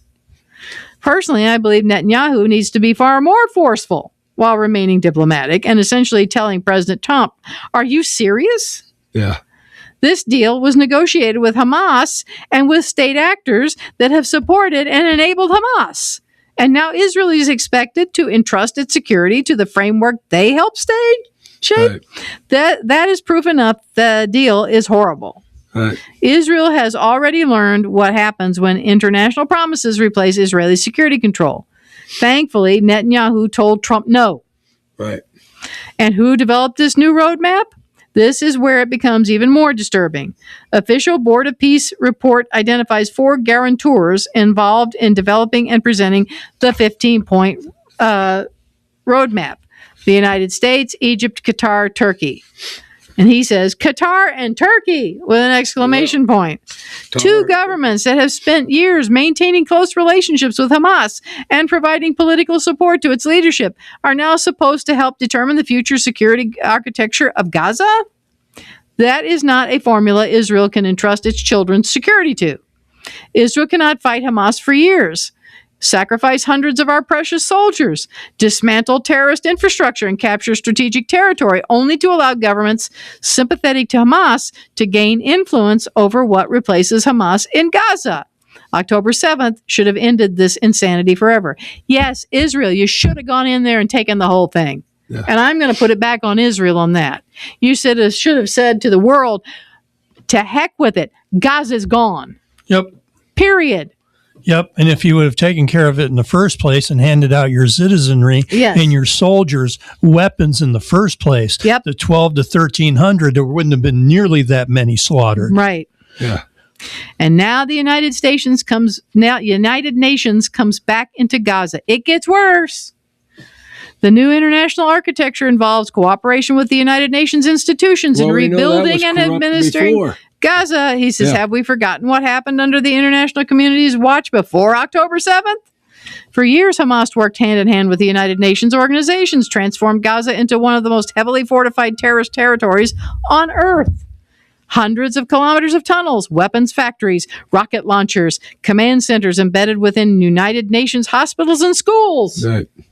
Hamas systematically built its military infrastructure under the watchful eye of international organizations among Gaza's civilian population, ensuring that when Israel was forced to defend itself, Gazans would be placed in danger. That's what they do. They Right. take their quote-unquote citizens and put them in harm's way. Where was the international community when the terrorist infrastructure was being built? Where were all the international organizations operating throughout Gaza? And even the United Nations' own investigation concluded that the UNRWA employees participated in October 7th attacks, leading to their dismissal. Yet now Israel is supposed to trust Gaza's future to another international apparatus? Regarding humanitarian aid, Israel and the United States have repeatedly accused Hamas of exploiting and diverting Gaza aid. Whatever one concludes about the scale of diversion, the larger strategic failure is indisputable. Massive amounts of international humanitarian assistance flowed into Gaza throughout this war, which all went directly to Hamas, seizing, exploiting the aid, and profiting from selling it to its own people.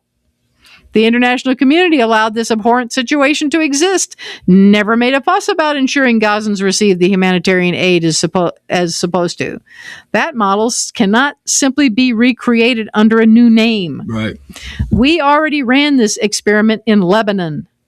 Israel doesn't have to speculate about what international guarantees look like. We have Lebanon. Yeah. After the Second Lebanon War, UN Security Council Resolution 1701 was supposed to prevent Hezbollah from rebuilding its military infrastructure in southern Lebanon. UNIFIL was there. The international community was there. The resolutions were there. The international promises were there. And they still build it. And Hezbollah nevertheless spent years building weapons infrastructure, accumulating rockets and missiles, and entrenching itself along Israel's northern border. Right. The international mechanism did not eliminate the threat. They let it all happen right under their noses. Probably were paid off, right? Yep. Israel ultimately had to defend itself again. Why would Gaza be different? Why should an international stabilization force succeed where international forces and international guarantees have repeatedly failed? When international mechanisms fail, diplomats issue reports. When they fail in Israel, Jews die. And that is the difference. Yeah. For decades, Israel was pressured to outsource its security. Trust Oslo. Trust the Palestinian Authority. Trust international monitors. Trust the United Nations. Trust UNIFIL. Trust foreign guarantees. Trust that deterrence will hold. Trust that Hamas wants economic prosperity more than jihad. Nope. Then came October That's not 7th. Yeah. Israel will never again allow someone sitting safely in Washington, Doha, Ankara, Brussels, or New York to decide how much risk an Israeli mother should accept for her son fighting in the IDF. We don't pay the price when their theories fail. They don't pay the price. We do. That is why Netanyahu is right to reject this 15-point roadmap in its current form.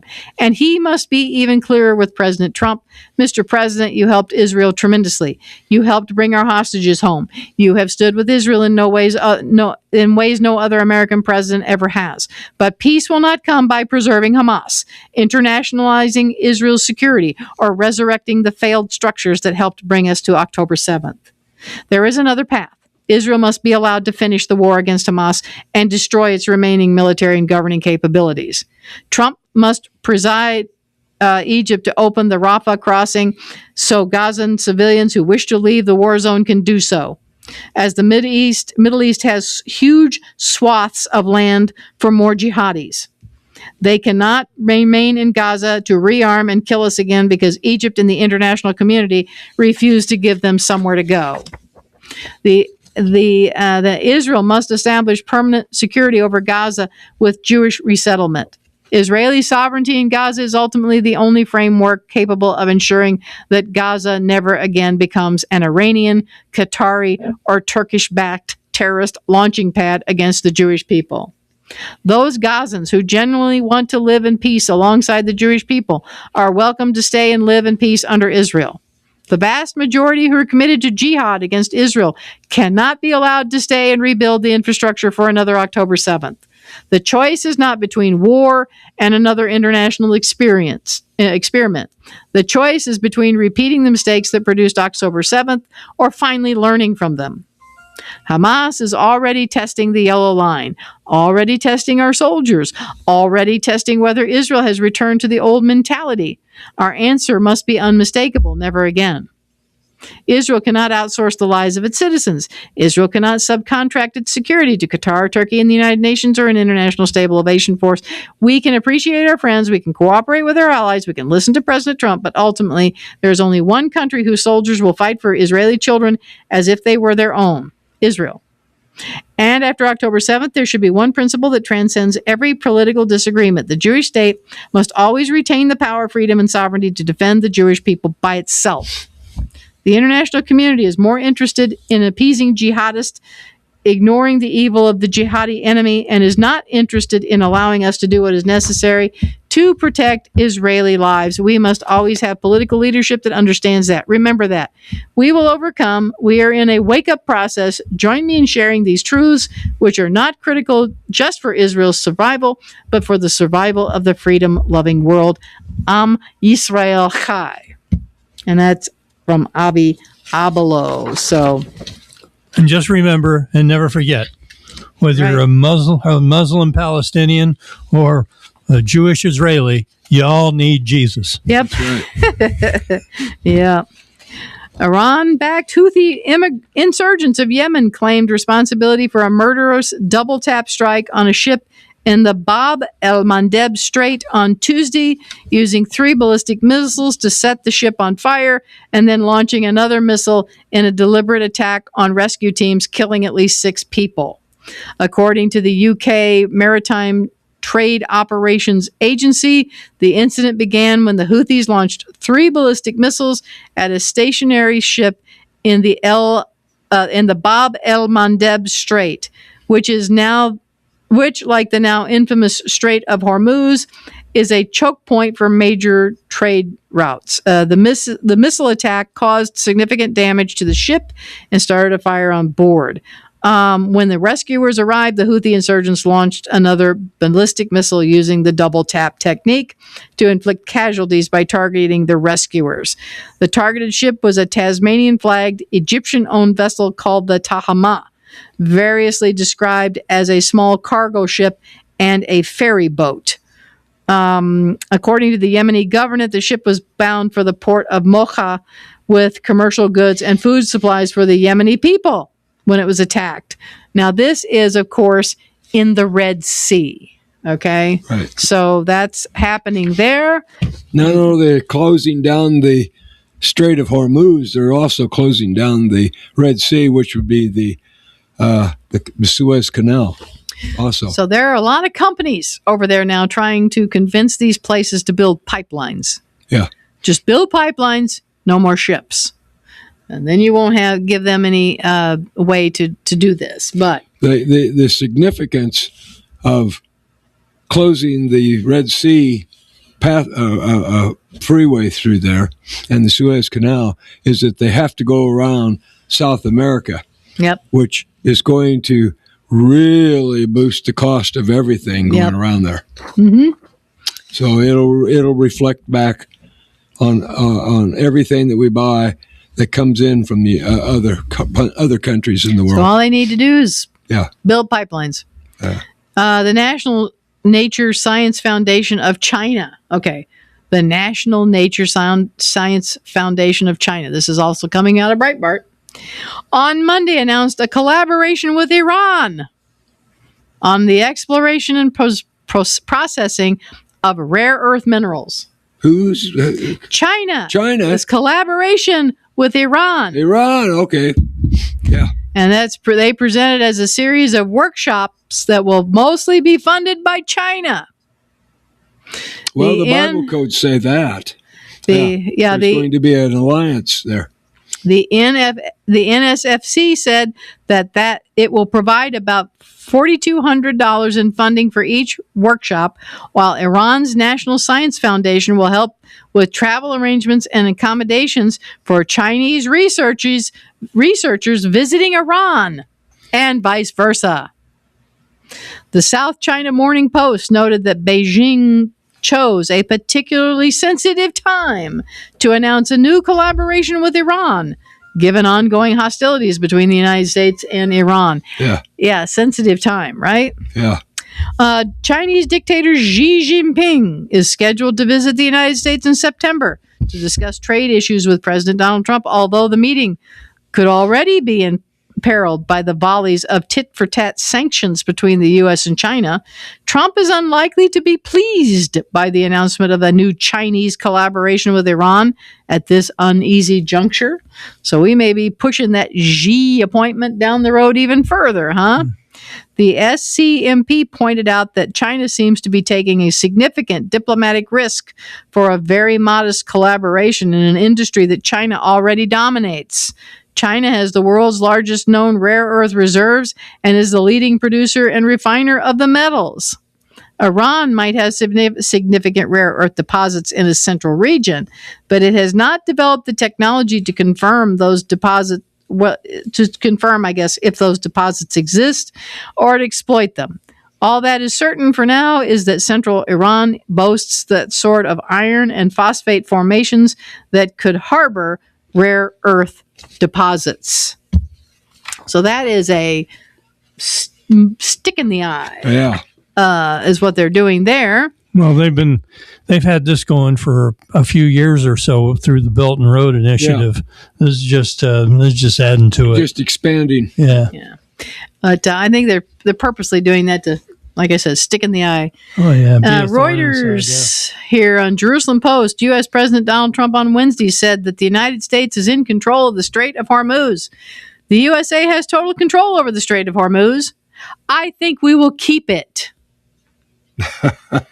Our naval blockade is being called by everyone a wall of steel, and there is nothing Iran can do about that, he wrote on his Truth Social platform. They have no navy. They have no air force. Their remaining soldiers are unpaid. The IRGC is decimated and fleeing, and their leadership is uncertain at best, Trump continued. They have no money. Their country is shot. All they have is fake news and 300% inflation, and getting worse. Iran is all talk and no action. The bully of the Middle East is no longer. Praise be to Allah, Trump concluded. Oh, boy. He does that as mocking them. Yeah. So it says Israel is highly satisfied with the continued U.S. maritime blockade of Iran, assessing that it is having a dramatic impact on the Iranian economy. Two Israeli officials told the Jerusalem Post that during a security cabinet meeting about a week ago, IDF Chief of Staff Lieutenant General Eyal Zamir told the ministers the blockade of Iran is highly effective. The economic crisis there is getting worse. One of the blockade's most significant effects has been on Iran's ports and maritime trade routes because the Iranian economy depends heavily on those routes to import and export goods, raw materials, fuel, and other essential products. The blockade has caused sustained disruptions to port operations and supply chains. The growing difficulty of exporting goods is also expected to worsen Iran's shortage of foreign currency, making it increasingly difficult for Tehran to finance imports of essential products, including fuel, food, and industrial raw materials, even when those goods are brought into the country over land. Experts estimate that Iran's economy could contract by a staggering 5.6% this year, which would mark its sharpest decline since 1988. And the blockade continues. Declining revenues combined with rising import and reconstruction costs are expected to further limit Tehran's ability to finance day-to-day government operations, rebuild damaged infrastructure, develop its military capabilities, and continue supporting its proxies. Iranian citizens have largely remained off the streets since the protests in January, which were brutally suppressed by the regime and resulted in the deaths of thousands and possibly tens of thousands of people, with only isolated demonstrations taking place since then. That relative calm has persisted despite annual inflation reaching 88.6%. Wow. According to Iranian authorities, while food prices have surged 130% over the past year. The rial has also fallen to a new low, losing approximately 20% of its value since the beginning of the war. I guess their currency is called the RIAL, rial.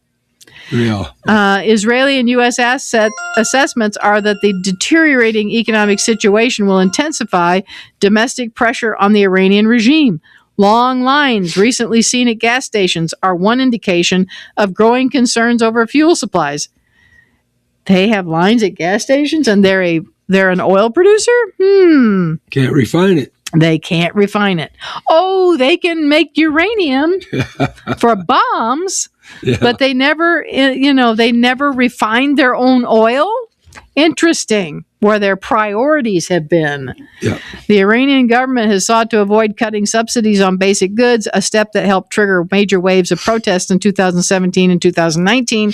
Nevertheless, Tehran has been unable to fully shield the public from significant price increases. They need government grocery stores. They do. The price of bread, for example, has risen by approximately 150%, but yet those muckety-mucks in charge are still getting theirs, aren't they? Yeah, absolutely. The assessment in Israel is that the longer the blockade remains in place, the greater the cumulative damage to Iran's economy will become. That could set off a chain reaction in which worsening economic conditions place greater pressure on the Iranian public, which in turn increases pressure on the regime. Why don't they get these people guns? I don't know.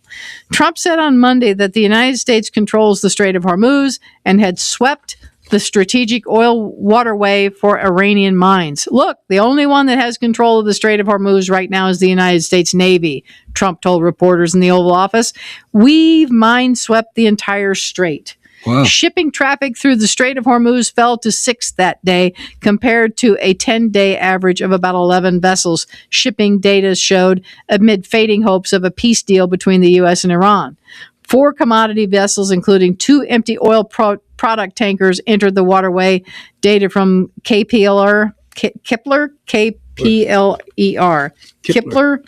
showed on Tuesday 2 vessels, a small tanker laden with liquefied petroleum gas and another carrying residual fuels, exited the strait, the data showed. In pre-war days, about 130 to 140 ships typically transited the strait. Iran is more afraid of the U.S. Treasury Secretary Scott Bessent than Defense Secretary Pete Hegseth. Ambassador to the United Nations Mike Waltz said in an interview with Fox News on Sunday, when they're coming to the table with our negotiators, they are talking about cash, cash, cash, because they'll absorb the bombings, he said. Trump also emphasized the economic pressure on Iran in a phone call with Axios on Sunday. We are only semi-negotiating with them. We're just watching Iran with its huge inflation and the fact that they have no money, he stated. One U.S. official told Axios that during active warfare, Tehran can temporarily avoid dealing with the economic consequences of fighting. But as strikes have paused, it is forced to confront the reality of its economic situation with no solution easily available. And back to Turkey here. The Turkish Defense Ministry revealed new details on Thursday of the Mecca Joint Defense Agreement. We talked a little bit about that earlier. Yes. A pact Ankara signed with Saudi Arabia and Pakistan that now requires each country to treat an attack against one as an attack against all. Ooh. The 3 countries signed a deal in the eponymous Islamic holy city on Friday, claiming the pact was not intended to threaten any third party and that they would consider adding members to the agreement. So here we go with another agreement. The deal unites three of the most powerful military and diplomatic states in the Muslim world and grants Saudi Arabia, home to the holiest sites in the religion, protection from a nuclear power and a NATO power, while it regularly faces attacks from neighboring Iran and its terrorist proxies, most prominently the Yemeni Houthi terrorist organization. Yep. The context of Saudi Arabia facing the persistent threat of Iranian terrorism led many international observers to suggest that the object of the agreement was to protect all three states from Iran. Geographically, all three form a near complete circle surrounding Iran, facilitating joint response. The Iranian government denied feeling threatened, however, and on the contrary, welcomed the agreement as a sign that all three nations were looking to depend less directly on military support from the United States, with whom Iran is currently embroiled in a war. In addition to the commitment to defend each other in case of attack, Turkish Defense Ministry spokesman Rear Admiral Zeki Akturk told reporters that the agreement aims to create more spaces for military cooperation, including training together to practice joint operations and working together on advanced military technology. Turkey has become one of the world's most successful defense technology hubs. The most successful defense technology hubs. After the development and marketing of the Bayraktar drone, is spelled Bayraktar, Bayraktar drone, which the governments of Ukraine and Azerbaijan have used, respectively, to defend their homeland against a Russian invasion and to complete the genocide of the indigenous Armenian people of Nagorno-Karabakh. The aim is to begin with command post and field exercises and at later stages conduct joint exercises involving land, naval, air defense, and unmanned systems, Akturk explained, according to the Turkish state outlet Anadolu Agency. The spokesman described the objective of the deal as creating a more institutionalized and sustainable mechanism for the country's armed forces to practice together. He noted the three countries had already come to some bilateral agreements to work together, but the new agreement streamlines these prior deals. The agreement would also create communications platforms so military leaders from all three countries could more easily communicate with each other and regularly check in on relevant activities. The Turkish Defense Ministry spokesman also highlighted the development of high technology defense systems. I'm emphasizing these for us. That's interesting. As a reason for signing the agreement. Akturk, we don't think about them in their technology side of things often, do we? Akturk emphasized that the three countries were looking to invest in the advancement of autonomous systems, electronic warfare, and artificial intelligence supported capabilities. In this context, the aim is not only to procure products and systems, but also to ensure joint development and production, technology cooperation, and sustainable maintenance and logistics support. Other reports cited the Turkish Defense Ministry as stating that the mutual defense deal would require the same kind of response as Article 5 of NATO, the provision in the military alliance that states that an attack on one member is an attack on all and should be responded to as such. Akturk emphasized that Turkey, as a NATO country, did not view the new alliance as an alternative or rival to NATO, but rather a complementary mechanism that reinforces the peace that NATO seeks to maintain. The Turkish government also left open the possibility that the three countries would become new members to the Mecca alliance. Ever heard of that one? No. Multiple reports have identified Egypt as a potential fourth partner, though the involved countries have not made any official declaration. Following the announcement of Mecca Pact on Friday, the three countries issued a statement insisting that their alliance was intended to intimidate any neighbors while not naming Iran directly.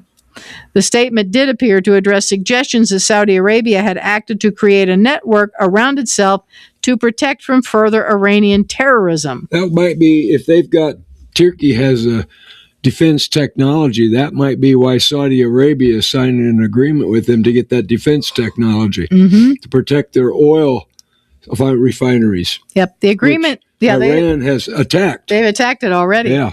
Well, part of this is if they all get together, they're thinking that it's going to deter Iran from firing on them, because if they continue to try to fire on Saudi Arabia, then now that Iran has to deal with Turkey and what was the other country? Is it Qatar? No, it is who Pakistan. are they? No, It's Pakistan. they said. Where was the three three countries? It's Saudi Arabia, Pakistan. Yeah, Saudi Arabia, Pakistan, and Turkey. And Turkey. Yeah. So that's all them. So anyway. And I suspect two of them have nuclear bombs. I suspect Turkey's got nuclear bombs too. Yeah, Saudis don't, but yeah, because they want it, and they're trying to say, they want to do a deal so they get civilian capabilities for and all that kind of stuff. It says here that. So I don't know. So following the announcement of the Mecca Pact on Friday, the three countries issued a statement insisting that their alliance was intended to intimidate any neighbors. Okay. The agreement is intended to strengthen collective deterrence against any act of aggression and stipulates that any armed attack against any one of the three states will be regarded as an attack against them all. So if India got into it with Pakistan, Saudi Arabia and Turkey would have to come in on that as well. Right. So, and they were saying that they thought that India was regretting its membership with the BRICS group, and that's why they were becoming more friendly with Israel and the West. So anyway, this agreement is the agreement does not represent any orientation toward building a military axis or sectarian religious bloc.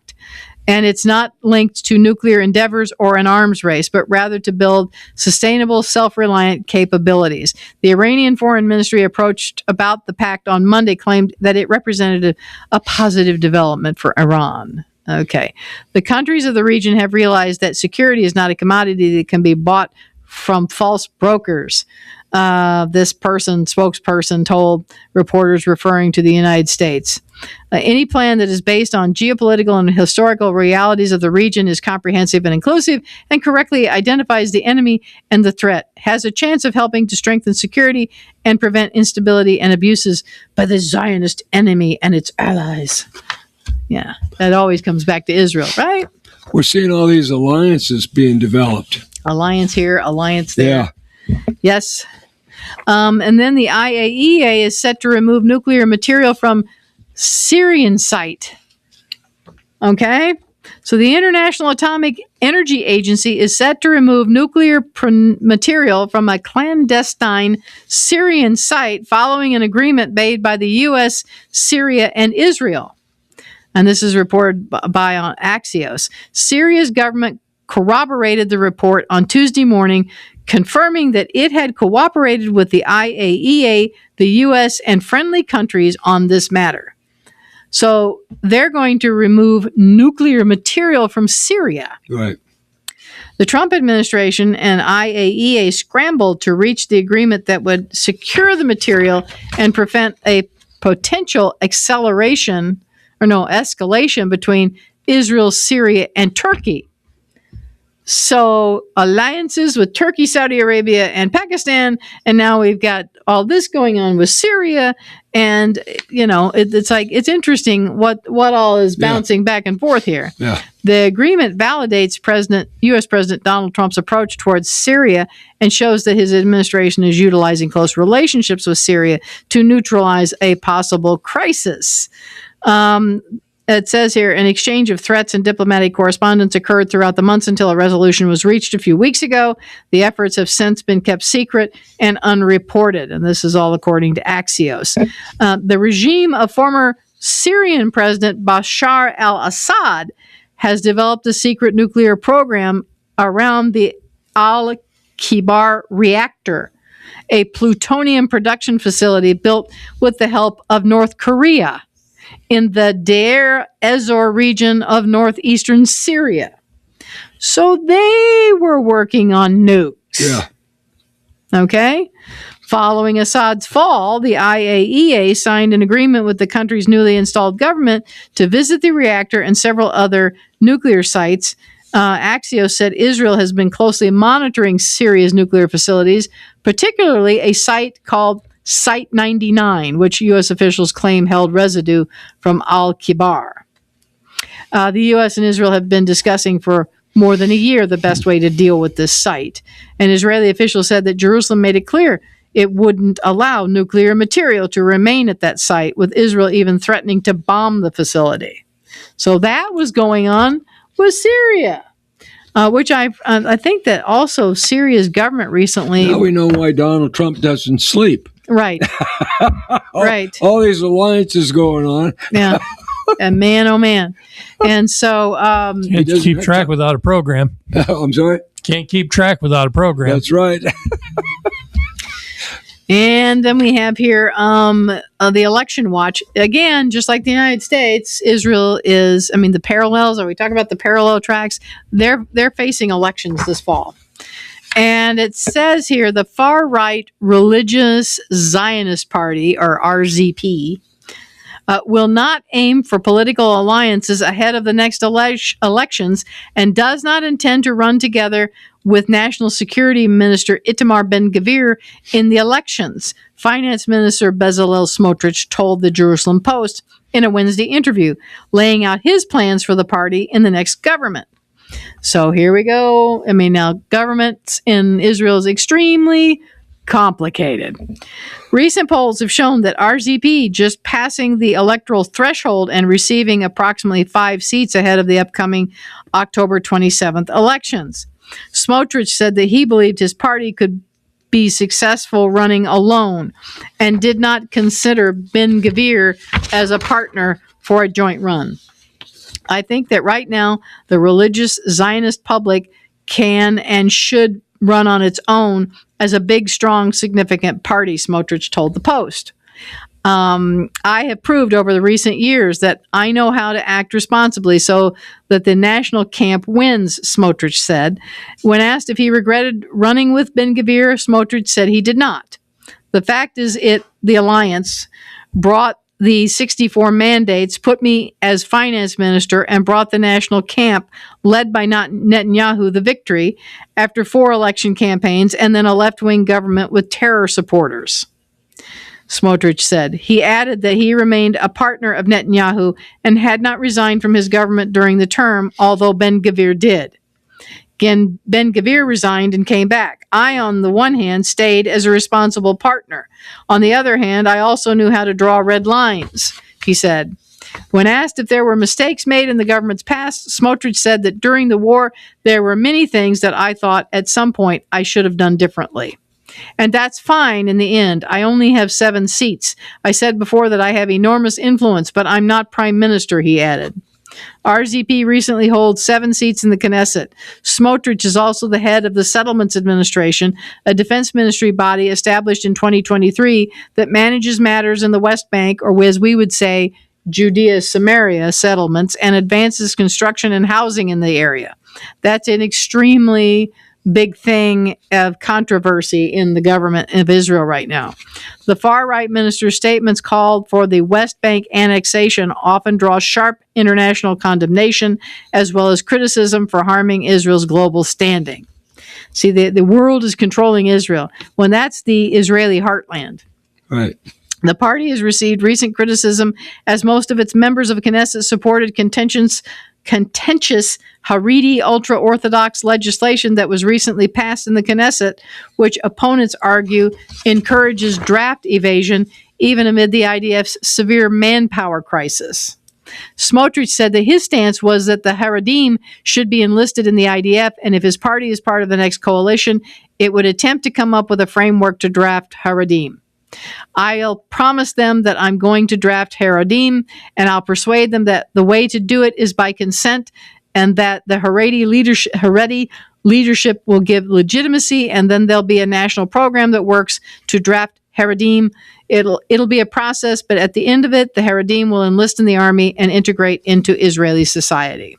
Smotrich also said that he viewed the Haredi parties as coalition partners in the next government, and that he planned on following Netanyahu's political camp. Smotrich sharply criticized opposition party leaders in the bloc seeking to replace Netanyahu in the upcoming elections, such as Yashar party leader Gadi Eisenkot. Now, he's the one that we keep hearing about that is coming up through the ranks to challenge Netanyahu, and Bayachad party leader Naftali Bennett. I'm not sure Naftali Bennett is doing so well in the polls right now. He said that Eisenkot would set up a left-wing government that will evacuate settlements in the West Bank and push for a Palestinian state. So that's interesting to know. Look at opposition leader Yair Lapid and Bennett, and also at Eisenkot, who are already conducting talks today about how you roll it back to do a delete, undo all that we're doing this term, Smotrich said. He added that he believed the opposition and Yisrael Beitenu, leader of member Knesset Avigdor Lieberman, would be unable to form a government without Ra'am Party, which is the United Arab List. Leader Mansour Abbas and left-wing Democrats Party leader Yair Golan. When asked about the cost of living, which data have shown has risen in the country, Smotrich said he had attempted to lower the rates through measures such as enacting a controversial form of the country's dairy sector. Which did not receive enough support from the coalition. The cost of living is an enormous challenge. The only way to solve it is competition, competition, competition, he said. Smotrich said the party would seek to continue its work in the next government, to work quietly, thoroughly, and professionally, and to do good things for the state of Israel and the people of Israel. Kind of interesting to hear about their inner politics of what's going on there. And their dairy. I thought they were 5 red heifers. Yeah. Yeah, so that's what it said, dairy. It said their dairy sector, the country's dairy sector. Yeah. The problem with Israel, too, and the rising cost, a lot of it is you can't afford to live in Jerusalem. Can't Why? afford to buy a house there either. No, you can't afford to live in, well, there are no houses in Jerusalem. It's a big high-rise buildings. I mean, there's not enough land. It's a very tiny place, and everybody wants to be there. Yeah. You got a little postage stamp areas to put things. That's why in the Millennial Kingdom, it's going to have a much greater land mass. Right, because everybody wants to be there, and that's what happens. It's going to go clear over to the Euphrates River. When you have just a very finite amount, and you got a lot of people wanting it, the price is going to go up. That's right. And so just like in Miami. Yes, right. Yeah, although, I mean, my dad did insurance work down there, and he just wouldn't, he didn't encourage, he didn't like Miami at all. Not at all. Well, I guess property down there is going for like $25 million. Mm-hmm. Yeah, there was like, I mean, at the time, now I don't know what it's like now because, I mean, they've got the governor down there now, Ron DeSantis. But at the time, my dad was down there doing the disaster duty after the hurricane went through, after Hurricane Andrew. He went to one house. My dad's job was to go and check. What happened is Allstate doesn't have enough insurance adjusters at any one place. When a disaster happens, you wouldn't have enough. So they ship in people from all over the country. Now, Allstate doesn't have enough adjusters in their own company. So they have to bring in people from the outside. Other companies, other people, and put them in there. And then my dad's job, at the time he was there, he was a senior person involved. He went back to check up on all various, he'd pull different things and go and see, was it done properly? Were the estimates made properly? He was quality control basically, because Allstate has no idea about these people they've hired, right? So anyway, he said he went up to this one guy's average house, and he said it was like a military installation, and of course he said the first thing you have to know down in that area is, he said, there are no through streets. You have to know, like, they block off the opposite end of every street because to stop anybody from just being able to go in there and hit and run and get out. So they're all basically trapping cul-de-sacs. Right. So he goes in there. He says that was the thing, because you think you're going to go and turn in. It's like it's blocked off. So you have to go all the way around to get to where to go in. So he goes up to this guy's house, and it's like a fortress. And he's asking him, what's going on here, like with this? And he said, when I came home, and he said, I pulled into my driveway and I got out to get my groceries out, and my 2-year-old was still strapped in the van. And he said, I was jumped and they tried to steal, they knocked him out and tried to steal the van with his child in it. At that point, he said, I was not going to have that anymore. So he built like a concrete block walls around most of his house, plus these high fences that automatically open and close in a regular residential neighborhood, so that he could pull in and have the gates closed behind him and not be attacked. And that's what it had gotten to down in Miami. Mm-hmm. So it's like my dad was like, oof, he didn't care for Miami. Poachers, or what do they call those people that go in there and steal stuff right after a big storm like that? What do they call those? There's a name for them. Well, looters. The looters, yes. Yeah, looters. Yeah, well, I mean, this was happened before this is the hurricane. This was just how this guy lived. Wow. So that was the crime rate down there at that point. Right. So I don't know what the governor DeSantis has done about all of that in the crime rate. I haven't heard. I wouldn't know. Well, I think the crime rate's gone down. So I'm hoping, that he's implemented, because I guess that's why he got in. Yeah. Because they were sick of it. I had various things I wanted to read here, but we're getting kind of late here. But there was one thing, of course, I was late. Long story. Anyway. This is from the Bearded Bible Brothers, who basically are now the face of Zola Levitt Ministries. And I just thought it was interesting because this is their monthly August newsletter. And Shalom Mishpacha, or they say family. Shalom to family. In many churches and Messianic synagogues today, believers are cherry-picking scripture, accepting some passages as truth while dismissing other passages as fairy tales or mistranslations. We two brothers, however, declare that the whole Bible is the complete, unaltered, inerrant, and authoritative Word of God. To us, it's all or nothing. How can one trust their eternal salvation to a partially accurate text? Yet for Christians who haven't experienced miracles, healings, or spiritual gifts, and who don't accept God's literal creation of the earth in 7 days, taking a leap of faith can seem unreasonable. Another Bible truth that requires acceptance by faith is the existence of Nephilim and other supernatural beings like fallen angels, demons, and evil spirits. Though a missionary trip to many third world countries will quickly verify such evil through visual manifestations, many Western Christians still believe that demon possession is a thing of the past. One reason God led us to produce our current series, Return of the Nephilim, is to expose Satan's agenda at the biogenetic tampering with mankind's DNA. As Genesis 6:4 explains, these fallen angel improprieties resulted in the perverse monstrosities known as the Nephilim. By understanding Satan's insidious plotting, you can apply this knowledge to your daily spiritual walk and take action. Our enemy frequently casts seeds of doubt on the authority that believers in Messiah possess. If we Christians not only understood the existence and classification of demonic spirits, but also utilized our spiritual weapons of warfare, Satan wouldn't stand a chance in his nefarious deception. Luke 4:40 through 41 declares, "At sunset, the people brought Jesus all who had various kinds of sickness, and laying his hands on each one, he healed them. Moreover, demons came out of many people shouting, 'You are the Son of God.'"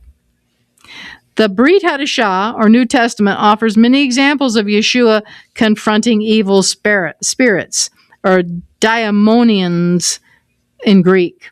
and healing people tormented by these dark forces.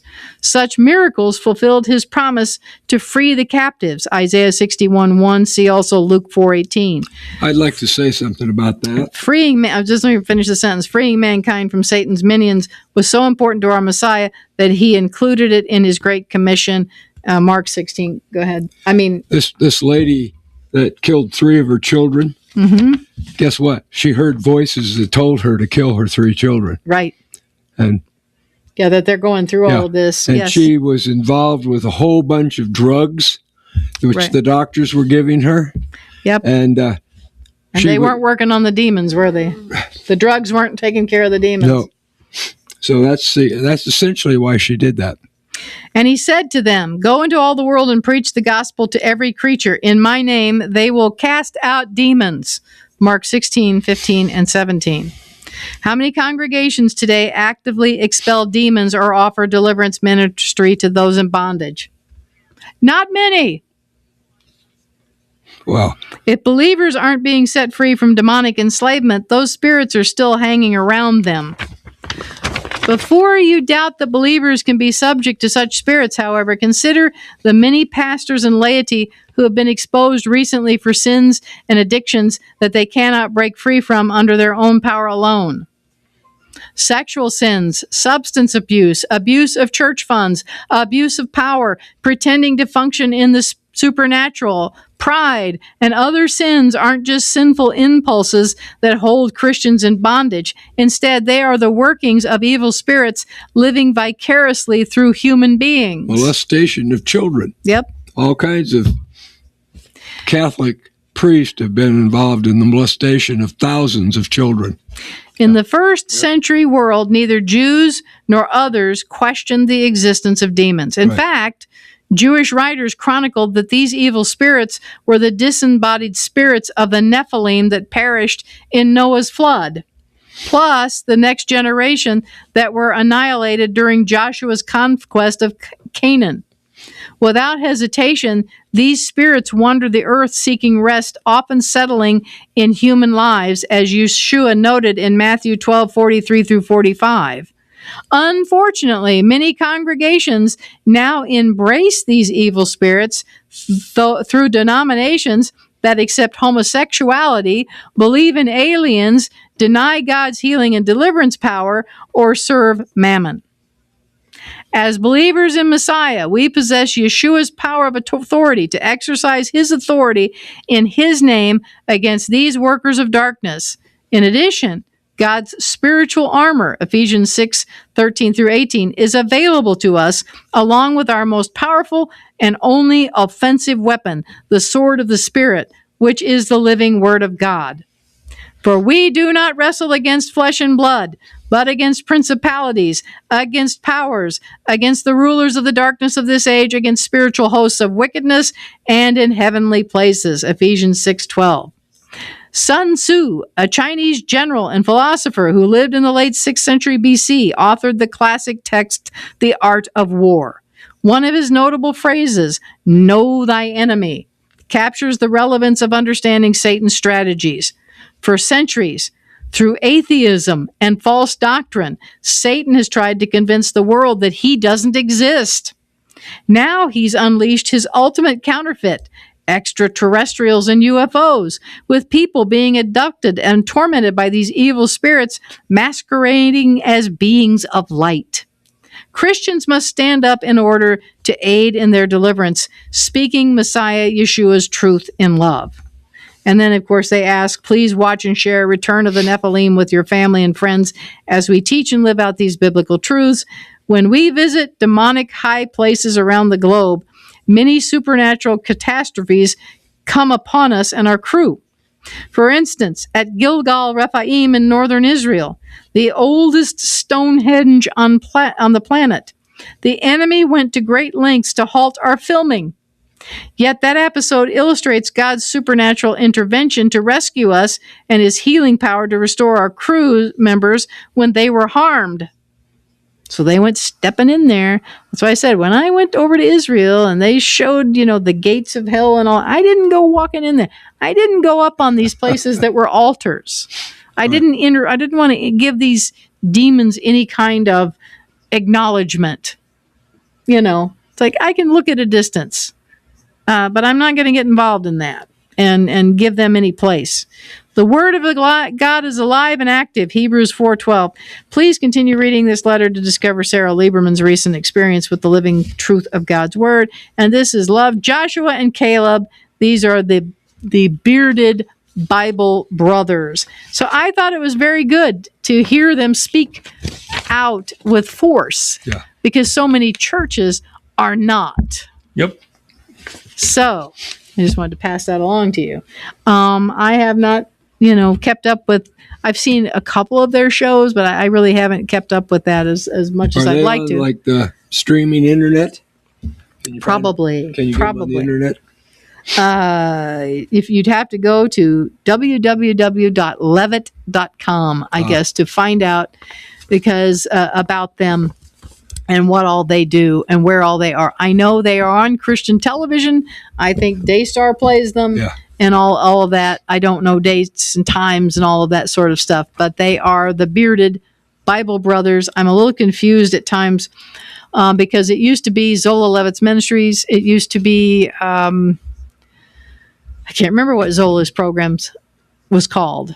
But anyway, they're now, of course, taking over. Zola's been gone a long time, but they are doing some interesting things. But how many? There just isn't. There aren't many churches that demonstrate what I call this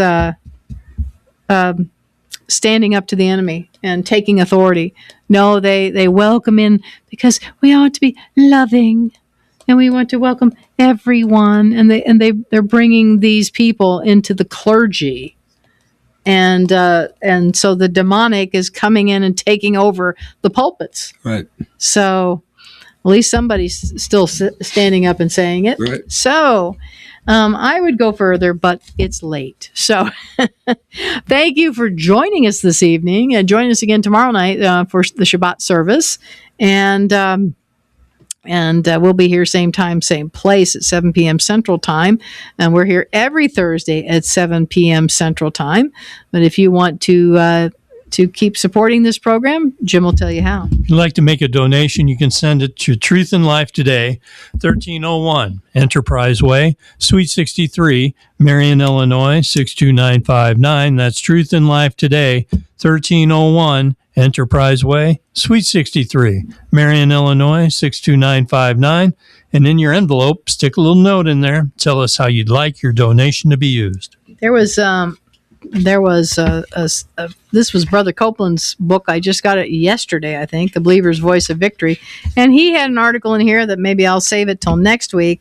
I think it's titled, "The Bible is Your Command Authority Manual. The more you study it and meditate on it, says what it says, the stronger your faith will become." And he has a article in here called "God is Not the Problem." So I will try to bring that next week to you. So Brother Copeland, I always like what he has to say. Yep. He sticks to the word. Yep. So until we meet again at the same time and the same place. There was big things happening last night in the alignment of the planets and the eclipse and all. Maybe if I'll get to that, because I know that Mark Biltz talked about it on his program this past weekend. So maybe we can cover a little bit of that next week. But that was a big alignment going on. Wonder what it means, right? So until we come to you again, same time.